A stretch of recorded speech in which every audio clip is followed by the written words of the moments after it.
Dear ladies and gentlemen, welcome. This is the 14th of April, 10 a.m., and we are going to work until 2 p.m. This is not symbolic.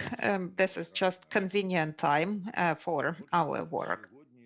So today we are closing the project towards safe, healthy, and declared work in Ukraine, and we summarize what has been achieved due to these joint efforts. Pay attention so that in the name of the project, in the title of the project, it lacks one word that very often is mentioned in this kind of project titles. This is two words. I mean, we are already on the path. It means that, well, first steps have already been undertaken. We are already in the process. And that means that still a lot of work is expecting us. And today we do not do not end this work. We will do some assessments, some summarizing, and of course, that will make it possible for us to work further on the same cause. And by the way, I checked the Ukrainian dictionary, what labor is, what work is. So this is the accumulation of targeted actions that require physical or mental energy, cognitive energy, and that are aimed at creating material and spiritual values. Here, I can only disagree with or, physical or mental energy, because of course, both of these types of energy are needed. And this is what we are going to do during the next 4 hours of work. And we even are going to have a break, and that doesn't often happen during online events, but the organizers, being very experienced, have taken into account the well-being of our participants and of our outstanding simultaneous interpreters who will also need a break. Today we have 2 very professional simultaneous interpreters, not just professional, but also having had experience with the project. So in the bottom of your screens, you can see the button that looks like a globe. And there you can choose your English or Ukrainian interpretation channel, or you can follow the original sound, and then you can follow us. So today we work in Ukrainian and English, and we have quite a tight agenda, and I am fully responsible for compliance with the agenda. So when people we refer to as speakers, but actually in Ukrainian it's better to say promovets. So when these people are going to approximate, to come dangerously close to the deadline, to the limit, I will very strictly tell them, you have 30 seconds left. You also can respond to what is going to happen in the course of our discussion. You can raise hand using the emoji. So please do that if you have questions, feedback, comment about what's being said, and then you will have your floor after our participants, speakers complete. And also during the discussion, those who are not participating in the discussion, please stay muted. And also, I believe we have here people named like Dell or iPhone, or if you have another name on the screen that doesn't identify you, so that we knew who asks for the floor so that I could introduce you. So please change your names to indicating your name and surname, or indicate the organization that you are representing. And by the way, I am Andrei Kulikov, and today I am going to moderate this session.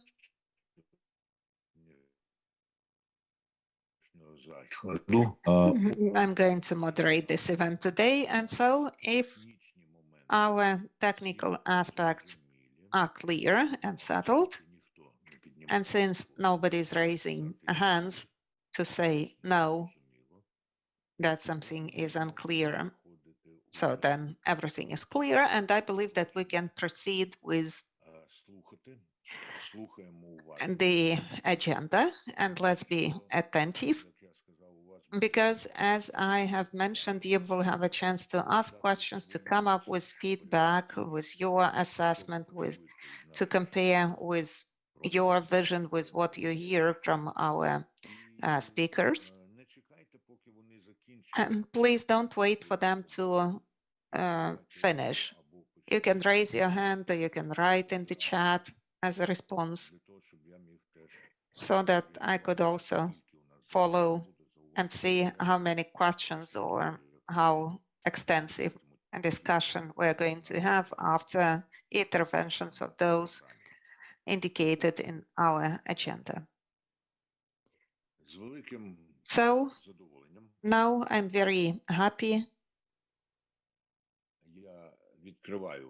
to launch today's event.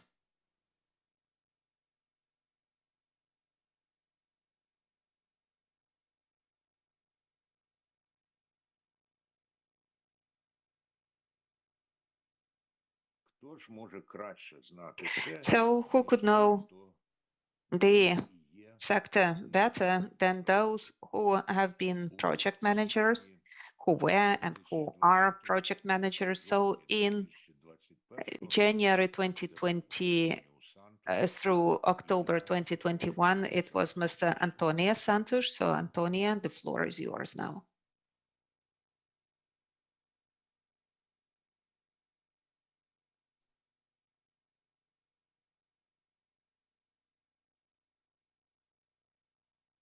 Добрий день всім. Я радий Welcome, everyone. I'm happy to see you. Well, it's I hope you are listening to me. It is a pleasure to be here with you, to see so many friendly faces, some of which I don't see for quite a while. It was all a pleasure to be with you, Andrei Kulnikov, because as you might remember, you were the one that launched this project in November 2019. So it is a very happy coincidence to meet you again in this capacity of yours. So it's a privilege to have you with us also. And I'm very happy to see a lot of representatives of the trade unions, of the employers' organizations, of the ministry, of the labor inspectorate, that are more than persons you know. They are persons that you work with during a lot of time, and that give you the privilege of calling them friends, and that is very important. So, good morning to all of you. It's a pleasure to be here. I was asked to talk a bit about the expectations, the implementation of the project, and the challenges that we faced. Well, I didn't face a challenge, at least a challenge like you are having now. And that is really something that I don't know what to say about that.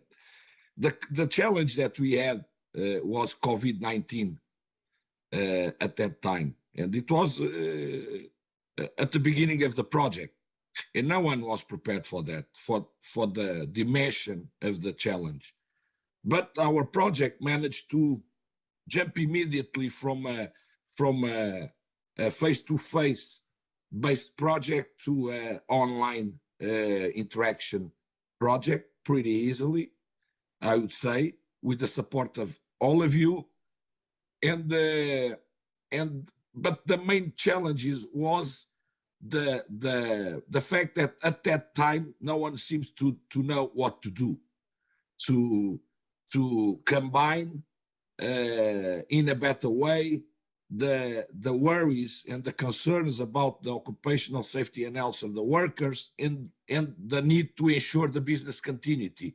So the project, with the support of the EU delegation, had to make some alterations and had to create conditions to respond to these needs of the constituents, of the trade unions, of the employers, and of the state labor service.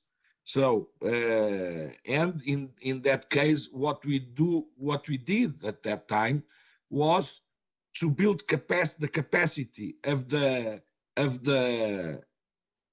stakeholders, so of the employers, of the workers, and of the labor inspectors, on how to prevent the occupational risk that represented COVID, what preventive measures and what protective measures should be in place in order to, at the same time, minimize the risks of contagion and at the same time keep business running. And we developed a lot of materials, translated a lot of international materials, provided countless trainings to employers, to workers, to labor inspectors, some of which in partnership with WHO and with FAO. And also we have made available a lot of guidelines, a lot of brief notes about how to handle this challenge. And at the same time, we keep implementing the other components of the project. This was really the main challenge that we faced. And of course, we have other challenges that we have been working on the previous project, and that was to raise awareness for the importance of occupational safety and health, the importance of having an effective labor inspection system, the importance and how to align national legislation on labor inspection and occupational safety and health with international labor standards and with the EU acquis. So, and that path was continued. And getting a bit back to COVID, I would say that if there was anything good that resulted from COVID, I think it was in Ukraine that it had as a consequence to put occupational safety and health on the top of the political agenda.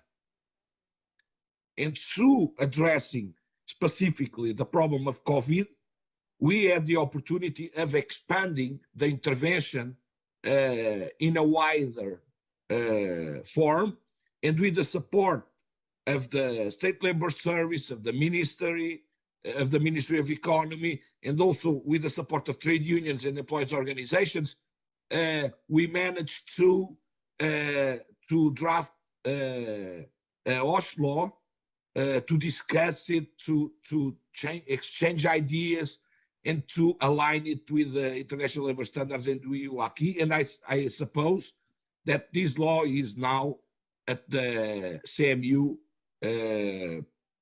for approval. So this was not done by the project. I'm sorry, this was done by you, not by the project. We just facilitated. You are the ones that are doing it. And looking back and asking myself, what are the main results of the project? The main results of the project are you. I think you are a bit different than when I arrived to Ukraine 4 years ago or 5 years ago. That's what I think it's the most important achievement of the project. We are all speaking now in Ukraine the same language. When we talk about occupational safety and health, you know what we are talking about. When we talk about OSH services, you know what we are talking about. We are on the same page. Everybody now in Ukraine understands the relevance of aligning national legislation with international labor standards and with UAKI. Everybody knows how to do it, how should be done, what are the phases. Everybody knows what are the main aspects of the EU legislation on OSH and the main aspects of the international labor standards on OSH and on labor inspection. Everybody have a common, although there are different opinions about the impact of this or that provision on the country. I think everybody knows the provisions and everybody knows what is the way. And another result that I suppose it's we can say that it's also a very important and I suppose sustainable outcome of this project is that for the last years this project ended up to be a platform for the social dialogue. We sat hundreds of times with employers and workers and the government at the same time discussing these problems with different views, of course, with different opinions, but we had the chance to talk to each other. And Mr. Santos, I'm afraid that you have only 30 seconds left to talk to each other and to us all. Thank you. Okay. So I will just say, looking at the agenda, what are also my expectations. And my expectations is that the OSH law is approved, that you start to transpose the individual directives on OSH also, and that you will be able to adopt also legislation regulating labor inspection, which is very important, and that legislation is aligned with ILO Convention 81 and 129. And I just want to say a last word to State Labor Inspectorate to say that that is also one of the main results of the project is that now we look at the State Labor Service in a different way. State Labor Service communicates better with the beneficiaries of its activities. State Labor Services is able to plan their activities and to gather information about what they've done and to provide information to other parties. State Labor Inspectorate also is developing specific campaigns on OSH, on undeclared work, and they also improved substantially their capacity to provide information to workers and employers and to provide technical advice and information. So that is also something that should be stressed here. And I wish you all the best. I miss Ukraine. I miss you guys. And I'm very sorry about the war. Slava Ukraini. Героям слава і слава тим людям, які Glory to heroes and glory to those people who, with their day-to-day work, support the heroes. And what we have heard from Antonia Santos, this is so sincere and authentic, especially the last statements, even though he didn't fit into those 30 seconds that was left. However, in this last statement, we could hear of course, his main contribution into project management, project leadership. This is sincerity, involvement, commitment. And I've known Mr. Santos for years, and I'm grateful to him. And I believe that I'm speaking on behalf of most of the people here, if not everyone. But of course, people sometimes moved to other jobs, they changed their sector. And we also have a new project manager who since October 2021 till April 2023 has managed the project. This is Mr. Zsolt Dudas. And now we are going to hear him. Mr. Dudas, Antonio Santos set the limit of 12 minutes, 30 seconds. I believe that you can stick to that as well. You're welcome. Thank you very much, Mr. Kulikov. Dobrego rano всем. Good morning, dear colleagues, dear friends. It is, I think, a special honor and privilege to talk to you today, which is both a happy and a sad occasion. And I think this is not the first time where we will have moments of somewhat elevated feelings. And I think that's quite natural. I think we all put ourselves, our bests, more than just the work. It is always more than just the work. I think Antonio's presentation quite neatly described when we are asked in this part of the program to talk about the challenges, is the very first challenge when I arrived in October. How do you come into a project that was so excellently led and supported by an excellent team?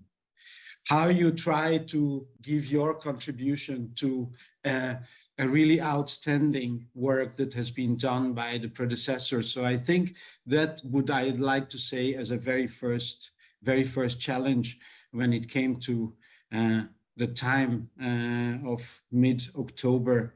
And I remember, I just noted down in preparation for this, I remember Antonio, Sofia, and Ina took me the first night we met to the place in Kiev on the Maidan Nezalezhnosti, which is called Dostania Barrikada, if you remember that. So we were on the barricades from the first night on, trying to discuss and handing over some of the issues when it comes to that. Unfortunately, and I agree with Antonio, the challenges we will talk about in project implementation look very small compared to the challenges you are facing. And I think it is the thing that has happened, which we did not expect. You cannot be ready for war. I remember the last days of discussions before we had to leave Kiev, did not believe it will happen. You cannot, whatever steps you are thinking, you cannot be prepared for that. That was coming on the 24th of February. You cannot be prepared for war. So, but it happens. It happened. It was an unprovoked aggression on Ukraine, and there are the consequences that are still with us today. And I think when it comes to that, leaving Kiev was a painful decision, and trying to regroup and try to address some of the issues related to project implementation was and remains till today a challenge. We had to regroup. We found ourselves, our project team, in different parts of the world. And I really think that the challenge was how to try to do still the things we can do together, and how we can try to come up perhaps with some activities that would fit into the new circumstance. I think I want to, in this juncture, really express my gratitude to all, but particularly some people that were a key to this, that we managed to show not only inspired by the resilience of your country and by your people, but actually with the colleagues, that we managed to come up with some activities and some steps that we have taken to address some of these new needs. I would really like to thank Mr. Igor Degnera from the SLS. He was the first person I went over to the other office just across to say that I'm leaving, and we'll be trying to do whatever we can. And I still remember Igor's words He said, don't worry, there is Zoom, we'll find out. We will show that we can. And I think this is what we actually did. And I'm really grateful for his team, for all the good colleagues from the SLS, because in the weeks coming when the outbreak of war, we actually managed to come up with a number of activities that was a result of brainstorming us together.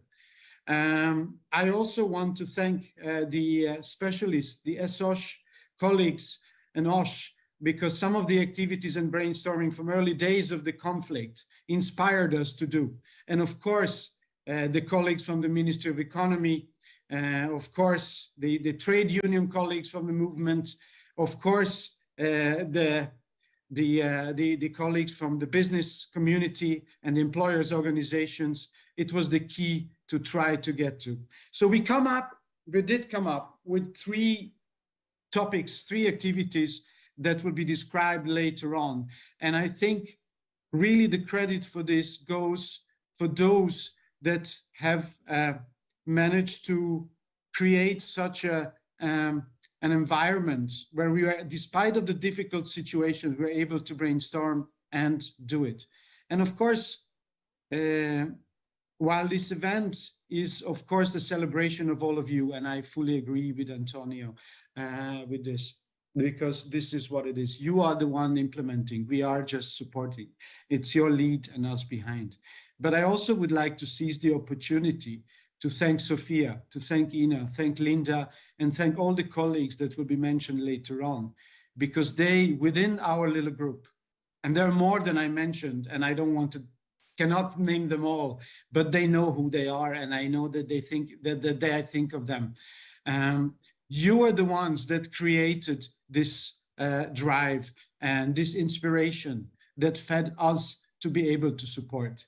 And of course, Xenia Lepeja with the psychosocial lead, it has been an excellent work, and we are so glad that we are able to do this. Of course, the legendary Dmitry Matvichuk, who has had spared no effort to support this, Olga Bogdanova and others, many others that I cannot name due to the lack of time, who I really greatly appreciate that and honored to be part of and be able to discuss.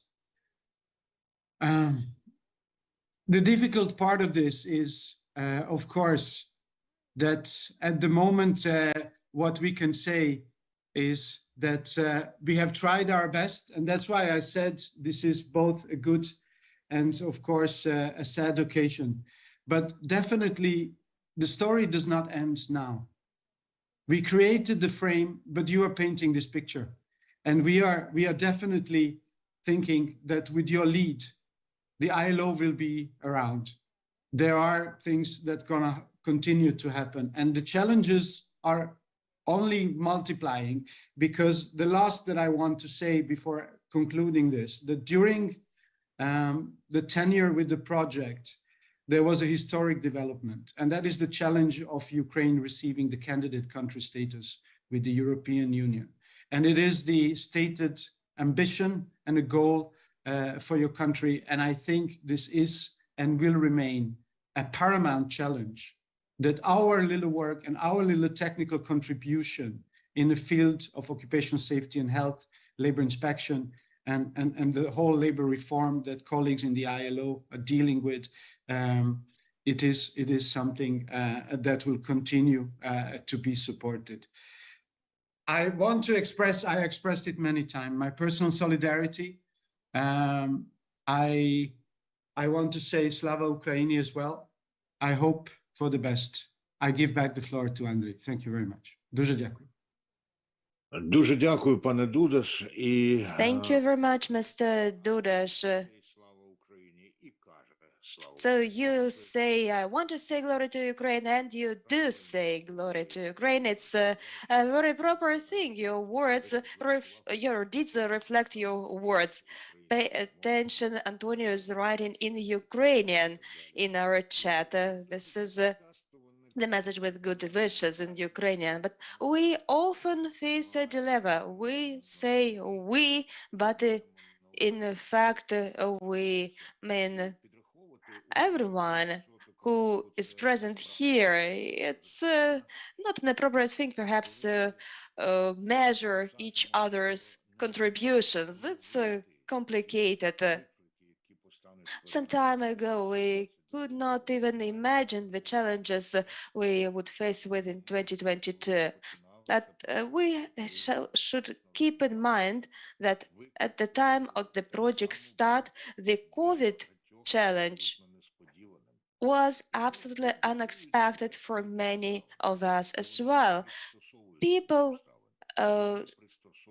do not adapt to the circumstances, but they adapt circumstances to their needs. And thus, it's possible to proceed. In English, we have the word occupation. It has different meanings in Ukrainian. Occupation can mean some professional involvement, but it also can mean some part of the territory being captured. Unfortunately, we see two meanings of this word now. And from you, we heard that Ukraine has received the status, the candidate status. It's like saying Ukraine received independence. The proper word would be Ukraine gained independence and Ukraine gained the status of candidate, because Ukrainians invested lots of efforts into this process, and many people like Antonio, like Jolt, stood by. Of course, just like other partners, representatives of international organizations, and everyone, of course, is now with Ukraine. We highly appreciate this. Sorry, someone is writing that there is no interpretation into Ukrainian. Simultaneous interpretation is working. Either to listen to Ukrainian simultaneous interpretation, you have to click on the globe button. At the bottom panel, you will find the options such as original audio, English and Ukrainian channels. So you may select Ukrainian channel and then listen to Ukrainian interpretation, and of course, vice versa. By the way, we got this message from the user while I asked everyone to change your names, to indicate your names. We see just user. So, Mr. User or Miss User, please specify your name for us to know who we are dealing with. And let me ask also administrator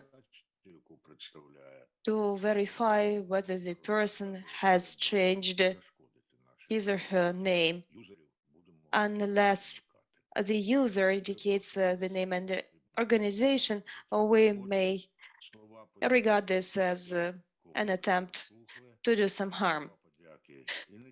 So let me again express gratitude to the ILO, to the European Union that made a great contribution.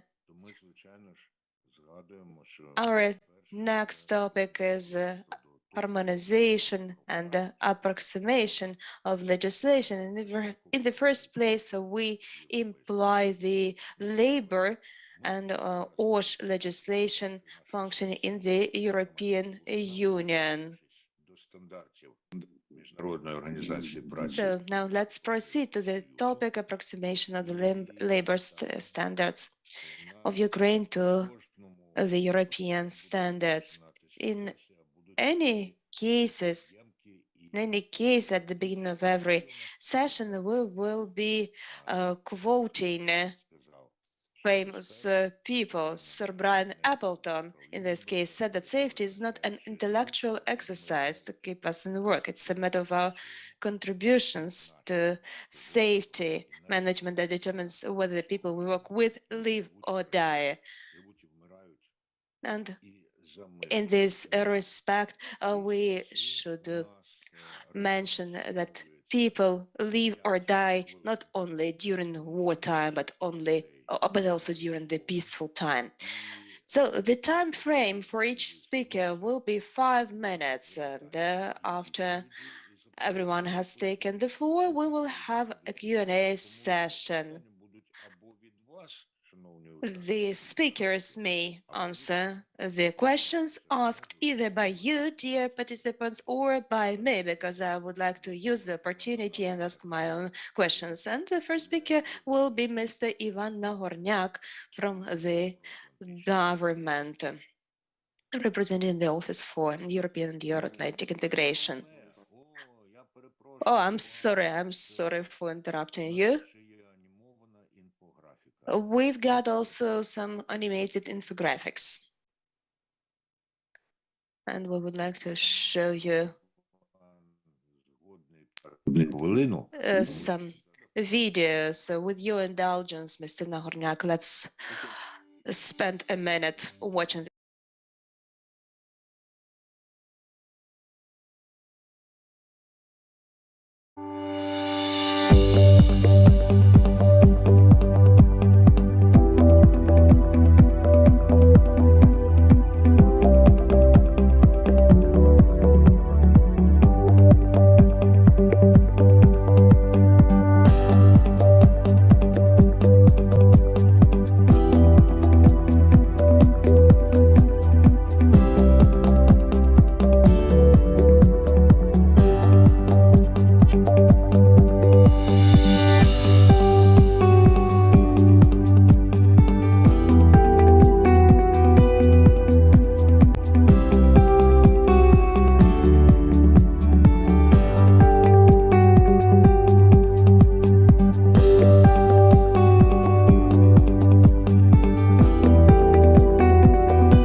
From the governmental office to coordinate the European and Euro-Atlantic integration. Over to you. Dear Andrei, can you hear me well? Yes, we can both hear and see you well. Perfect. I'd like to start my brief contribution with saying that signing association agreement has been absolutely crucial for Ukraine. We gained this agreement, we paid a dear price for that, and at that time we realized that Ukraine will do everything to implement the association agreement. We are aware of the fact that this agreement includes Annex number 40, aimed at implementing important European Union acts in the field of social policy and labor relations. As of 2018, it seemed that the implementation progressed quite well. Nonetheless, I recall my meeting with Vasily Andreev, the representative of trade unions of Ukraine. We had quite a substantial discussion of the status quo on the ground. He presented some statistic data on occupational traumas, occupational injuries, especially at the construction sites, and this statistic was much higher than average in the European Union. So it became absolutely clear that implementation of directives, regulations, and conventions, ILO conventions, was essential not only for the sake of progressing in terms of legislation. It was important to save lives of our citizens. And starting back then, the government of Ukraine and the Vice Prime Minister for European and Euro-Atlantic integration started paying attention to implementation of directives and regulations that are reflected in the Annex number 40. It is absolutely clear that we have our own history of social relations. Of social Many people labor relations and the inheritance from the USSR makes it possible for us to speak about a socially oriented state. But when we started discussing some particular things, situation in building sites, construction sites, or labor protection, we could see that the situation was so different. And that's why I'm so grateful to the EU-ILO project team, who unfortunately wrap up their work today, because they've done a lot together with us to bring Ukraine closer to the European legislation as we have committed to under association agreement. And if we consider where the relevant EU legislation is now in the context of labor protection and labor relations, what's mentioned in the association agreement is not brand new. I mean, one of the directives that actually is very important in the context of labor protection is the directive of 1989, number 391. So we can imagine, if we speak about the so-called social package of the European Union that was politically adopted in the end of 2010 of the second decade of this century, we see that this is not something super advanced. These are basic things that we need to implement. And the implementation of ILO Convention 81/129, well, I understand that we still need to do a lot in order to come closer to the relevant EU law. And the EU-ILO project supported the Ministry of Economy and the governmental office to assess and to support implementation of EU directives and regulations, ILO conventions in the field of protection of workers' rights. So employees' rights, and also apart from implementation, the project supported us, the Governmental Office for Coordination of European and Euro-Atlantic integration, and I would like to express gratitude to the project team for their involvement in very difficult times for Ukraine. In April and May last year, the project team helped us a lot to verify, to draft in English answers of Ukraine to the questionnaire of the European Commission, which actually was helped us to gain the candidacy status for the EU. And I believe that this project, the work started by the project will continue in Ukraine, and a lot of things have been implemented, and I'm sure that representatives of the Ministry of Economy, they will provide more details on what the government is doing now in the context of implementation of the EU law in the field of labor protection. And I would like to express gratitude to project leaders for their commitment. And thank you so much, and I'll be ready to address your questions. Thank you, Ivan. It was so convincing that so far we have no questions. but we have a message from Sofia Litvin. It was such a pleasure to work with the dynamic team of the governmental office, and actually listening to you was also a lot of pleasure, even though it was very brief. Okay, but at least we stick with the agenda. You mentioned the Ministry of Economy, and now the floor goes to Tetiana Berezhna, representative of the Ministry of Economy. You're welcome. Доброго дня, шановні колеги. Good I would like to start morning, this dear opportunity colleagues. to say hi to our friends, to our international colleagues. We are really very grateful for your support and your help, and it helps our country in bringing national legislation closer to the standards of the International Labour Organization and the European Union. And I would like to proceed in Ukrainian with the results, with the specific results. So, всім доброго дня ще раз. So welcome everyone. Again, I will not take too much of your time, but I would like to speak about the results that we specifically can present today, that we can share based on results of our work with the project. And I should say that due to the many years of ILO EU project together with the Minister of Economy, SLS, and all parties to the social dialogue experts, on the 27th of March last year, finally, the draft law of Ukraine on OSH was submitted to the cabinet, and you understand that that was quite a significant achievement. And you know that the law is aimed at developing the new national system to prevent occupational risks by implementing at the legislative level of risk-oriented approach, and it is also aimed at implementing provisions of the Directive 391 on implementing the activities to promote OSH.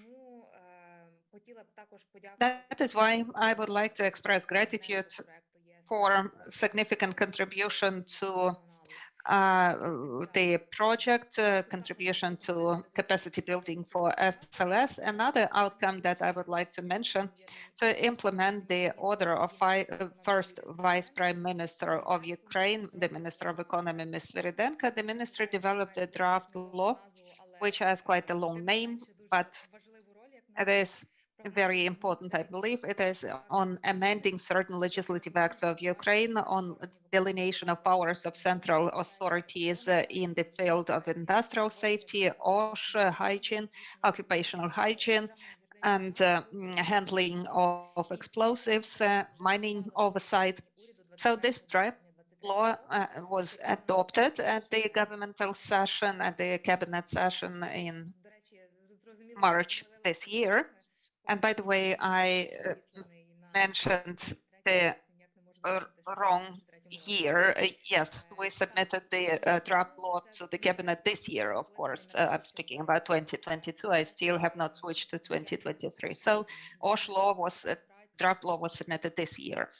So all of this work is being implemented in order to help SLS comply with and the requirements that would make it possible for them to focus on priority tasks, and that is fighting undeclared labor in Ukraine, counteracting the informal sector. And this draft law is also a significant achievement for us, and we hope that further on it will be positively that it will be supported by the parliament. And when this draft law was developed, the EU-ILO project was also involved. We had a lot of consultation sessions with them, and we had this substantial documents, preliminary recommendations for a revision of the draft on SLS of Ukraine. So we took all of those comments into account, and then the draft was submitted to the government, and the government adopted it. And now, to wrap up my intervention, let me mention that we have these two specific outcomes and a lot of other aspects of very fruitful cooperation, where the project is always ready to support us and to advise. We are so grateful because this ongoing support is so important. Let me also mention that we are going to openly and gratefully welcome new projects of the team, ILO projects in Ukraine. on the path towards towards safe and declared labor in Ukraine, on capacity building for SLS and the approximation of Ukrainian legislation and international labor standards. Thank you for your attention. Thank you for this opportunity to get to know you and to work with you. This has been very high expert level, and there has been a lot of human touch. I always emphasize that. Thank you for your openness and sincerity. I was also very moved by what Antonia has said, what Zoltan shared at the beginning, because really our collaboration is more than working on capacity building or legislative acts. This is person-to-person human interaction, exchange of, if not dreams, but ideals, values, and thank you for that. Thank you, Tatiana. Thank you for this very profound but also brief intervention. You said, I don't want to take your time, to waste your time, but you are not wasting your time. You shared your time with everyone who is here in the audience. And this sharing aspect, doing something together, this is very much the essence of what the project focused on and the Ukrainian counterparts that worked with the project. And now I pass the floor to Vasil Andreev, Federation of Trade Unions. You're welcome. Thank you, Andrei. I have started my timer so that I could follow the time, and I will be electrocuted if I take more time. You know that sometimes they cut off electricity. Okay, then it will not work. So, dear colleagues, good morning on behalf of trade union community, on behalf of everyone who during these 4 weeks have been involved into the project, into the previous project. So it is so nice to participate together with you in the final conference. And just to continue with what Ms. Berezhna has said, you know that we've been promoting this project so that it did not end here, even after the new OSH law is adopted or the new law on SLS is adopted, because that's so important for the entire community of workers. We have more than 10 million of them in the state. And we remember the phrase said by Antonia that nobody goes to work in the morning in order to die there during the working day. And this phrase, well, I believe it mobilizes us all to do this joint work as we've been doing during these 4 years. Together with trade union community, for the first time, we could see this very vibrant social dialogue, openness on the part of the governmental counterparts as well. And we often heard that we need to come into agreement with the employers for our decisions to be efficient. And you have been very open to feedback, and to us, it is about implementing amendments to legislation and where there are some risks for workers at the workplace, at the formal and in workplace and in informal employment, communication at the work desk or at coffee, a cup of coffee, and more informal relationships, which have also developed in our joint work during the 4 years, and working outside of the city when we went for that retreat in order to develop the first draft of OSH law. And we are happy to hear that it has been submitted to the cabinet. So for us, these consultations and these cornerstones or milestones that were mentioned by the trade unions regarding the refusal to work and how is it possible to do that in the framework of the European legislation. So, but then we started developing the new legislation on public control, on development of the technical inspection by trade unions, which is an important lever that helps us to keep this momentum to develop the OSH achievements. All of that generated very fast response from the project, and I'm very grateful, especially for that discussion in January with Zoltan and Sofia, where within several hours they responded to the request of trade unions, and they said, we are going to have the new legislation, but we have this obsolete modalities of work. So could you please suggest some best practices from various sectors of the EU, how they do that, how they work in OSH, and how they organize representation of trade unions, where we're supposed to invest so that people were healthy, alive, and so that they had no apprehension of dying or being injured at the workplace, especially now when there is this mining issue. Of course, for us, this is something that will require a lot of interventions in the next years or even decades.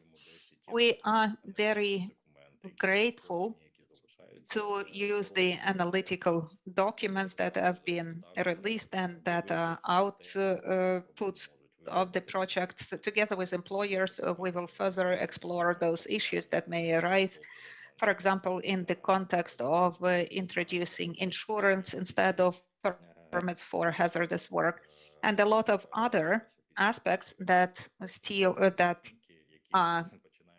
that remain after the project. Speaking about personal relationships that you develop after this many years together, I've mentioned that already, and it was so nice that our coordinators and the team invested so much effort to not only enrich us with new knowledge and new prospects in the field of OSH, but they also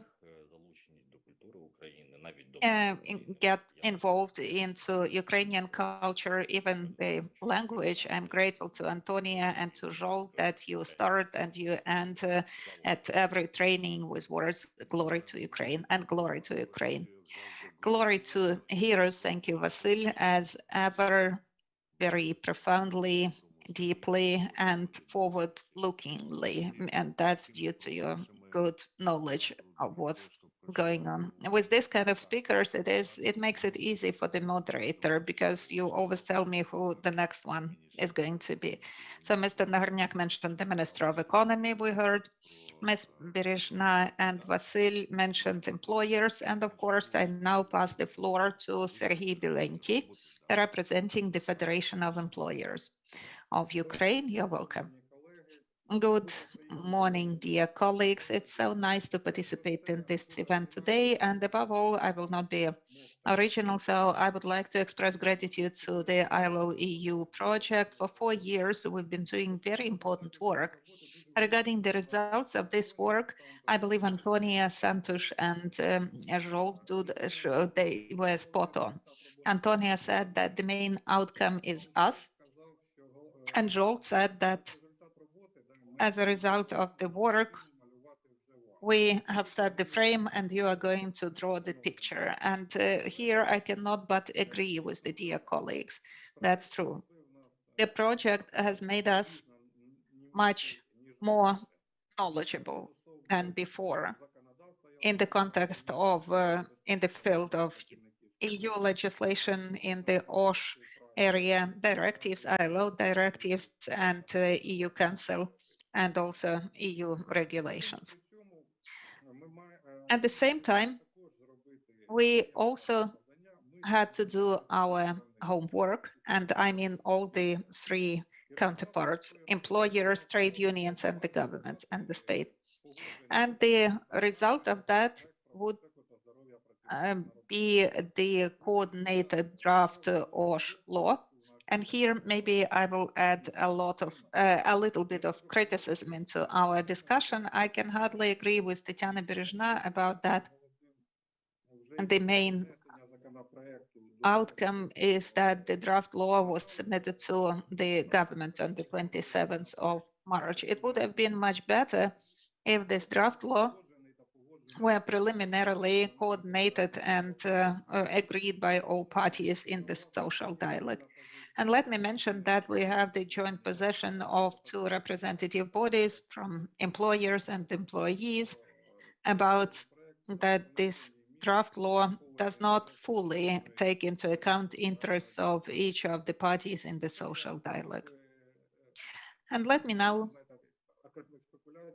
to avoid speculation, to mention the following, that employers fully realize that Ukraine has opted for European path of development, and we are going to join the European family, become EU member state, and for that sake, we need to undergo a very difficult way of implementing EU legislation into Ukrainian legislation, in particular implementation of ILO conventions that have not yet been implemented. At the same time, we've always emphasized the fact that the approach towards implementation should be absolutely well balanced. We have to keep in mind the peculiarities of the national legislation as well as certain traditions of national legal drafting. It is not possible to copy directly the directives and the conventions, and not always such copy-paste practice results in positive outcomes.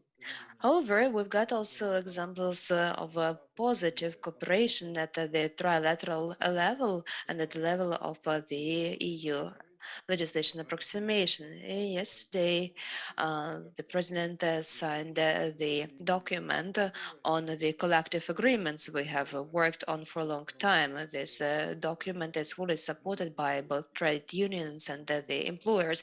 Maybe there are some peculiarities, but they are not as significant. Coming back to the occupational safety and health, what are our concerns? Unfortunately, we did not see the final iteration which was submitted to the government. But what we see is that the level of workers' production has significantly increased in comparison to the previous old legislation and some legal acts acting in EU. At the same time, we do not think that this draft law we think that this draft law does not fully correspond the directive number 391, and we think that the development of small and medium enterprises may be inhibited by the additional regulatory burden envisaged by the law, and this burden is not always justified for the business.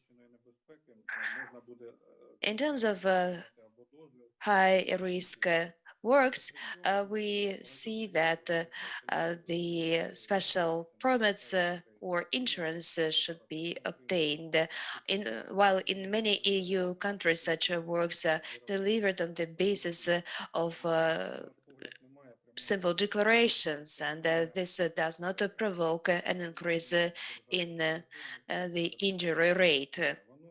We believe that the regulatory and sanctioning functions of the state do not always improve the statistics we are guided by when we try to make amendments to the legislation. You've got 30 seconds, Sergey.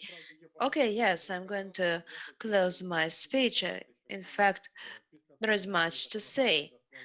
After the draft law is approved by the government, we will be finalizing it on the platform of the Verkhovna Rada. Of course, we would like to take into consideration the project's recommendations as well as the social partners' positions. Thank you very much for your Good job. Thank you for this project, and I'm sure that finally we'll have OSH at the level of the best global practices. Thank you very much. Sergey, definitely we will achieve that because we are investing lots of efforts, and the representative of trade unions raised very important issues as well as some discrepancies arising within the social dialogue. Our agenda is quite logical. Therefore, our next speaker will be the person who is very knowledgeable about social dialogue. This is Ms. Natalia Naluchenko, the former secretary of the Trilateral Social Economic Council at a very responsible time. Over to you, Natalia. Thank you very much, dear colleagues. Thank you for this invitation. Frankly speaking,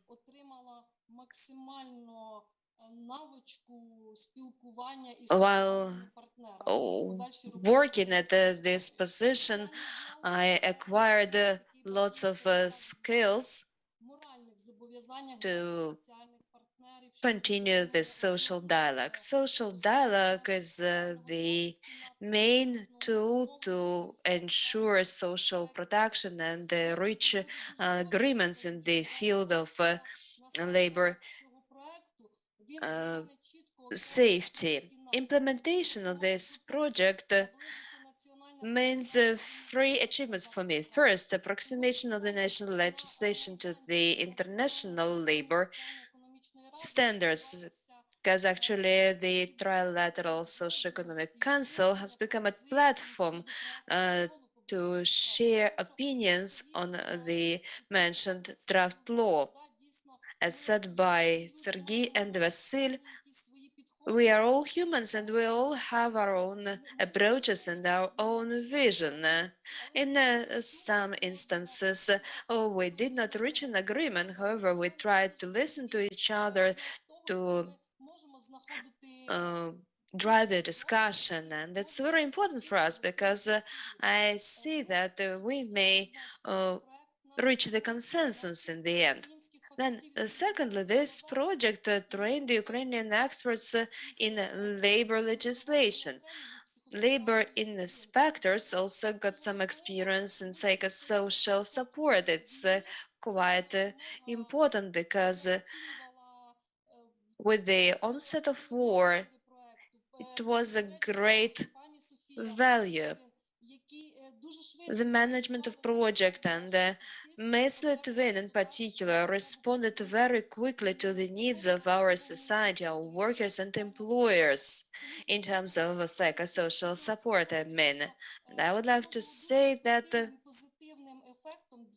as this support had a very positive effect for the National Council, for the Secretariat, and for the territorial councils as well, because we participated in some activities and the territorial councils were also involved. It's one of the positive elements. Altogether, territorial councils, national council, and the secretariat discussed the same topic. So we were united. Another thing to say is that the project provided very good clarification of declared work. Why is it so important to declare work? Because no changes can take place unless the social dialogue. Well, the social dialogue is still under development in our situation. Since 2022, we've been changing the culture of social dialogue.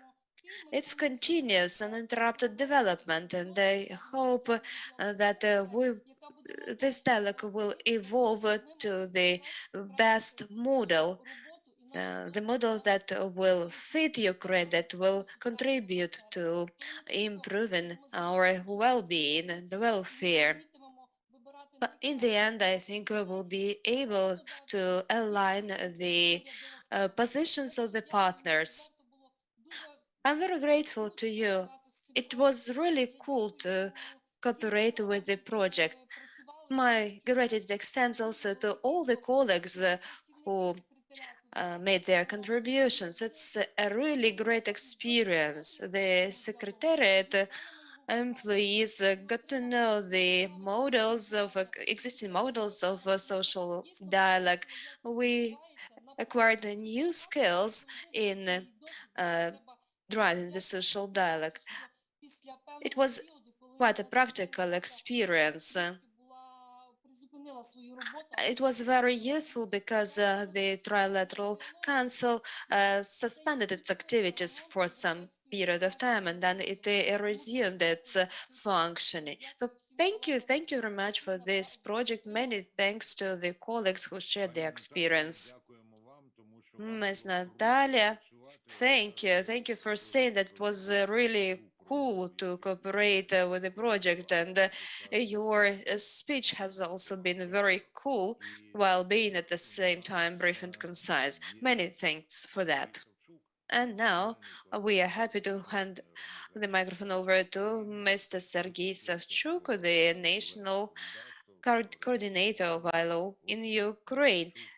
He will continue the topic of the labor reform.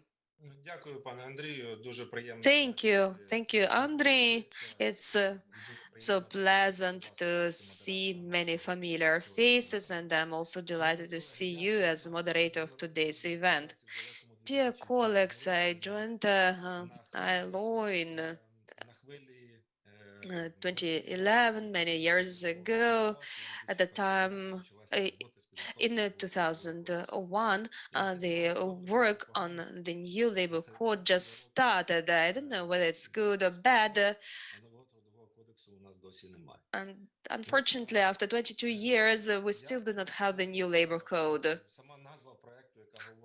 The title of the project itself, Towards the Safe and Healthy labor, shows that we have to move along some path, it's a journey, and when we travel, we usually see some road signs demonstrating that we are on the right track.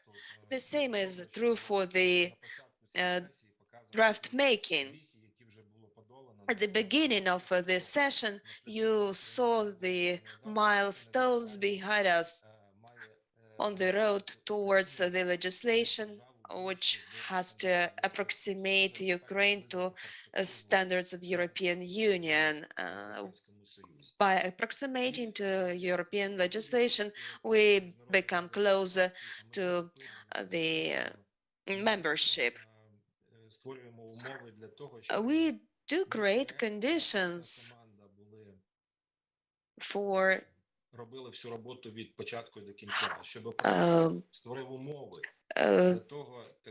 continuing the efforts. The project is not going to start and finish and complete all work by itself. The project facilitates the environment in which the experts can work and drive the development of institutional capacities as well as development of the labor legislation. The project provides the technical assistance and makes its contribution to creating such an environment. I think that the project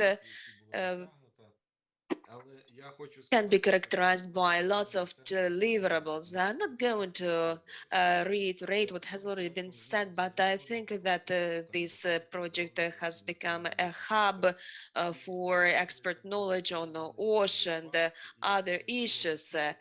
I think it's a fact. And indeed, the project has become a facilitator Yes, indeed, it created the frame while Ukrainian experts continued the painting. Of course, projects come and go, but the work should be done. Under this project, I think a full range of wonderful experts improve their knowledge and gain new skills, and hopefully these experts will continue the efforts. But we needed to make progress, leaving other milestones behind. One of them is the draft law on OSH. It's just a door. It's just a door opened for implementing 6 other directives dedicated to the labor relations. But this framework directive should be the first to be implemented. So, after completing this exercise, other steps related to approximation will be easier. Secondly, I'd like to say that the project was being implemented under very, very tough circumstances. Just imagine, first COVID, then war. So we continuously had to adapt to changing environment. At the same time, the project had to remain relevant, and this required additional, of course, efforts, but I think that the project managed to cope. A couple of words about the psychosocial support component. I think it's a very essential pillar. The ILO managed to address the needs of MHPSS within the labor sector. And let me mention one more important event. ILO made the decision to pass 2 more conventions, and the right to healthy and safe work is included into the fundamental rights in the field of labor. You've got 30 seconds, Sergey. Yes, on your screen you see the proposals of ILO to ratify new modernized conventions to replace the out-of-date conventions. And the Ukraine has to join these conventions. Conventions on OSH number 187 should become fundamental. These conventions actually reflects the framework directive number 391. This draft law on OSH is being now considered by Verkhovna Rada, and I think that it will make a decision. And we also should not forget key sectors such as agriculture that create lots of jobs. At the same time, such sectors are characterized by a high rate of undeclared work. Undeclared work creates prerequisites for the forced labor. That's why ratification of the 29th Convention also becomes a must-have for a country being member to ILO. Sergey, 30 seconds are over. Yes, finally, just like Antonio, I'm going to extend these 30 seconds, giving them new meaning. Indeed, the projects tend to finish, but they also tend to start. Next year, we are going to launch the country office, and hopefully we will be able to implement new projects via this office. As we heard from Ms. Berezhna, such projects will be highly welcome, and hopefully will be in full capacity to provide our assistance to trilateral partners in developing labor relations in Ukraine. Glory to Ukraine. Yes, glory to heroes. Thank you, Mr. Sergey, for your historical reference to 2001. You say that it's we do not know whether it's good or bad that we do not have the labor code, but it's good that we still have Sergey, who has been there for 22 years. And here we see some reactions from Ms. Litvin and some other project team members. If you are reading our chat, please keep in mind that Ms. Sofia provides immediate reactions to every speech. So, dear colleagues, we do not see any questions at the moment. Therefore, we are ready to open the second part of our first session, namely dissemination of knowledge and successful practices in the field of OSH. And our first speaker will be Mr. Alexander Ignatov from the SLS. Let me remind you that you've got 5 minutes to take a stand. Of course, all can be interpreted, but please do not misinterpret.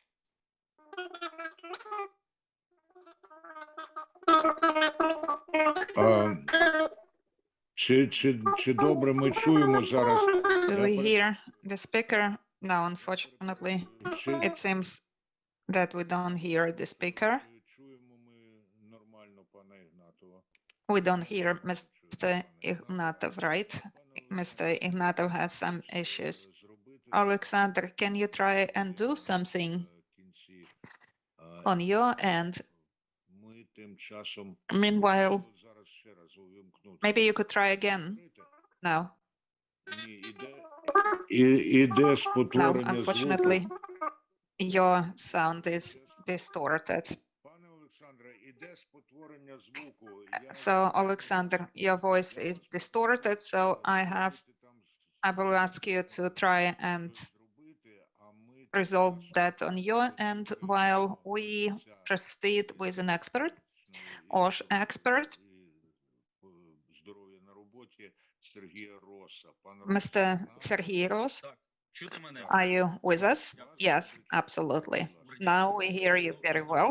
Thank you, colleagues, and I cannot but join and express gratitude to colleagues for the project. But now I have the opportunity to say a couple of words to glorify the project that has been implemented. This has been very important contributions. This is not just something that was just provided for common use. Speaking about myself, the company where I work now, they had a training. 500 people of the company attended the training. So I was the coordinator, and I include myself, and it is then 501. And these are not only OSH experts. These are people who work with at the front line with people,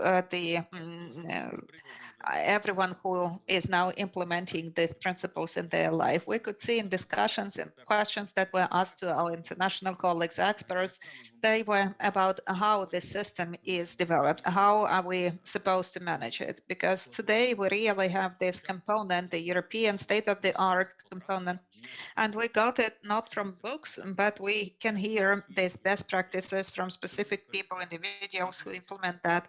And that's so helpful and that's so interesting. I believe that this approach now makes it possible for us to expand our knowledge and to understand that it's possible to manage safety where you don't have all the answers. Even though we're used to certain systems, it's not bad to share and implement best practices from all over the world. For employers, that's beneficial because responsible businesses, they do not expect for wonders, for miracles. They start by and by developing these systems.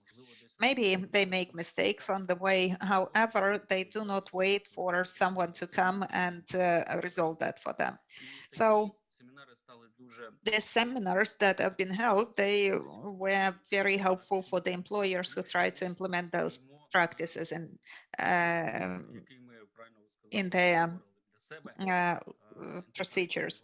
This is because we are pursuing the path of European integration, and with us, we need to do everything possible now so that when we have full membership status, we didn't have to catch up.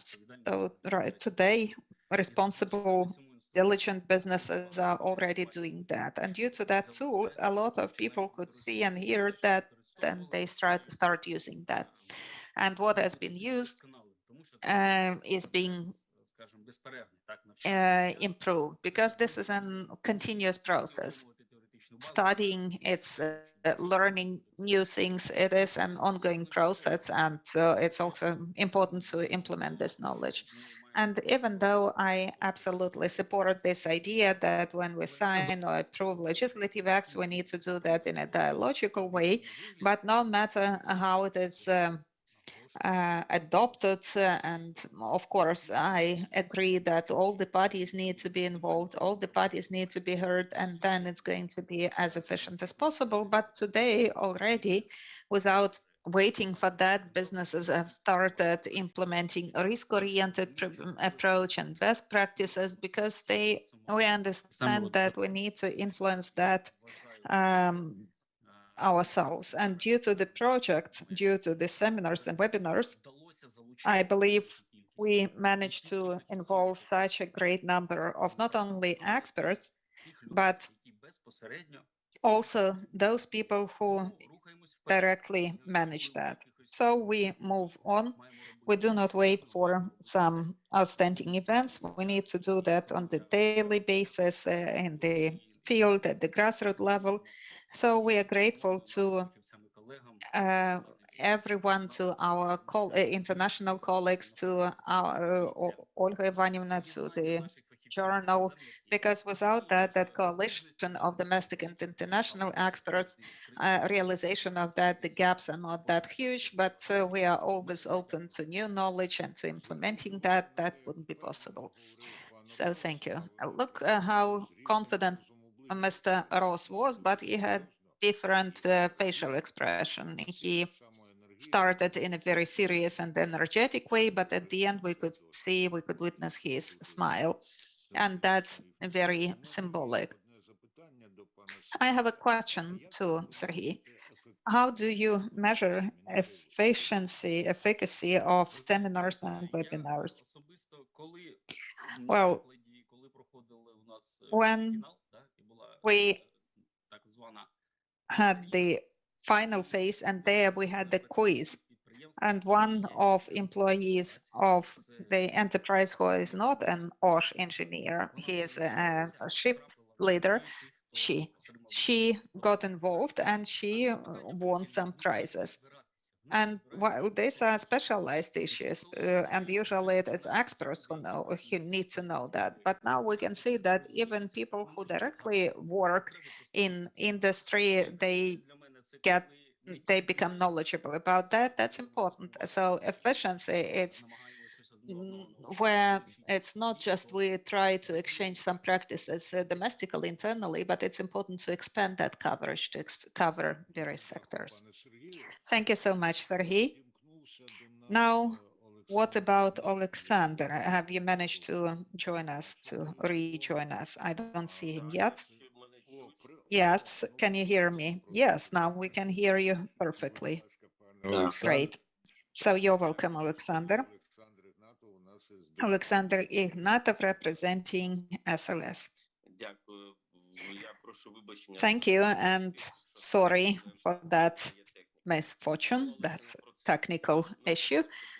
But now let me very briefly cover a couple of aspects about the project. The project for me, it has been about changing the philosophy and my very vision of OSH subject.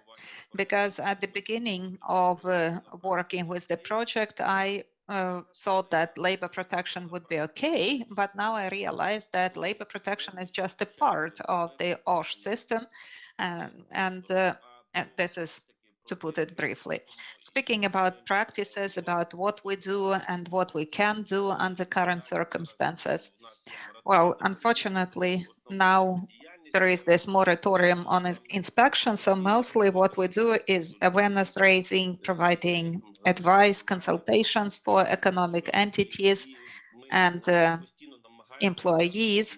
We try to do our work to make it more interesting, more accessible. We try to interest people, make employers interested, those employers who are going to invite us for us to hold those awareness raising or educational activities. And we have a couple of new tools that were not used before, thematic trainings with imitation of actual processes. This is like a play where everybody plays his or her own part. And second, we launched it this year, and this is simulation of certain events in the workplace where some accidents happen. So we try to discuss those accidents that and to detect the causes and ways to prevent that. In addition to that, we work to provide technical consultations for employees at their workplaces. We understand that seminars and webinars, that they are good tools that should be used. However, an inspector needs to be at the workplace.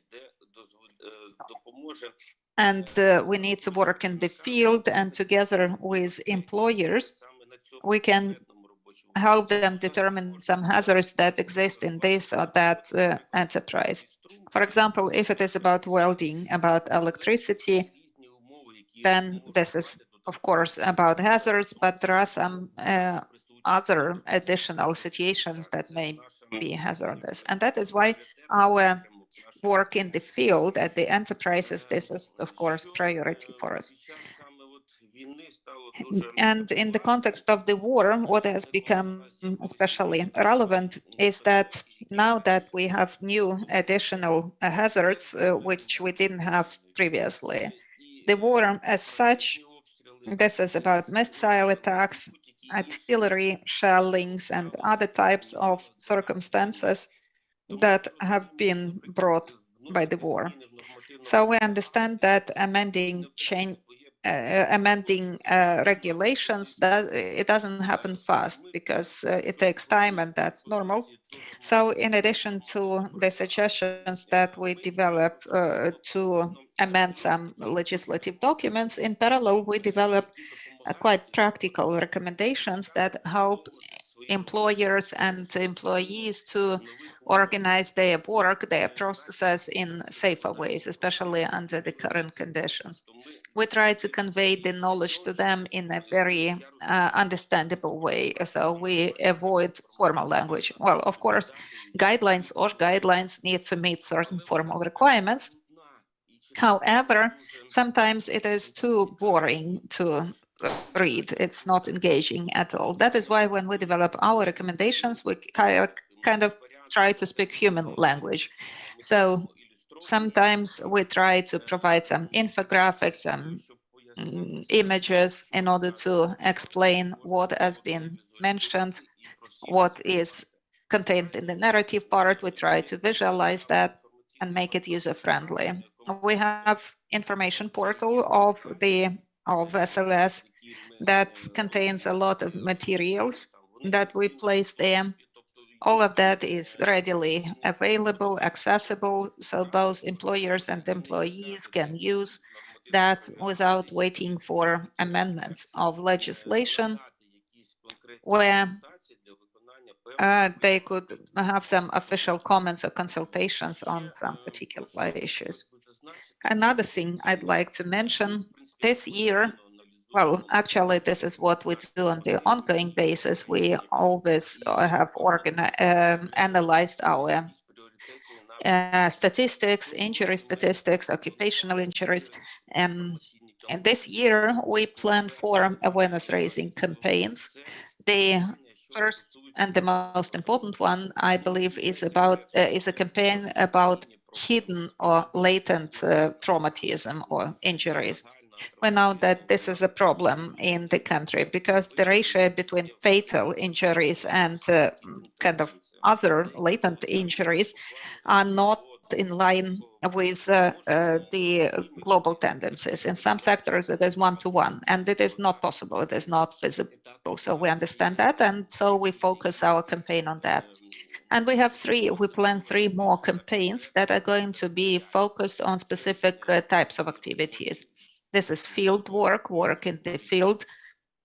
Every year when there is harvesting or the agricultural campaign, there are quite a lot of accidents and injuries there. So we pay special attention there and we organize an awareness-raising campaign there. Then we will focus on water supply and sewage sector. There are also quite a lot of hazards and of course construction. We understand that now the enemy is destroying the enemy, while us, we have to rebuild the these assets. And as mentioned today, there is the problem issue of informal labor in construction sector, and of course that's an important factor of lack of safety. So we decided to focus on that, and we subdivide that. And you have 30 seconds. Okay, thank you. So we have set some deadlines. For these campaigns, we try to logically cover the needs. If it is about agricultural field work, we start in late February and also in the harvesting season. If it is about water supply and sewage, we focus on the warm periods of the time, warm season. So this is briefly about achievements in our work. We're so grateful to the project for this collaboration, and I'm grateful to all SLS colleagues who help us to implement these recommendations. I'm grateful to social partners, to colleagues who are continuously involved into our cause, and this is reducing the level of occupational injuries. Thank you. Thank you, Alexander. You tried to do your best and you succeeded. And also you said that you had some technical issues at the beginning, but let me mention that we can see, based on your example, how it is possible to quickly overcome any technical issues. Thank you. Okay, and now in the framework of the same section, OSH, Mr. Matvichuk, Ochrona Pracy magazine. Thank you, Andrei, and I'm happy to welcome you too in our community because you are our ally. We have had frequent meetings and we are always happy to witness your professional work. Speaking about this event, well, frankly speaking, closing the project or project closing event, this is the bad name because you never close anything. We have given the impetus to the processes that cannot be closed, you know. So today we have to speak about some lessons learned and about next steps. I look forward to next steps, to some prospective activities, and I've heard some of the ideas already.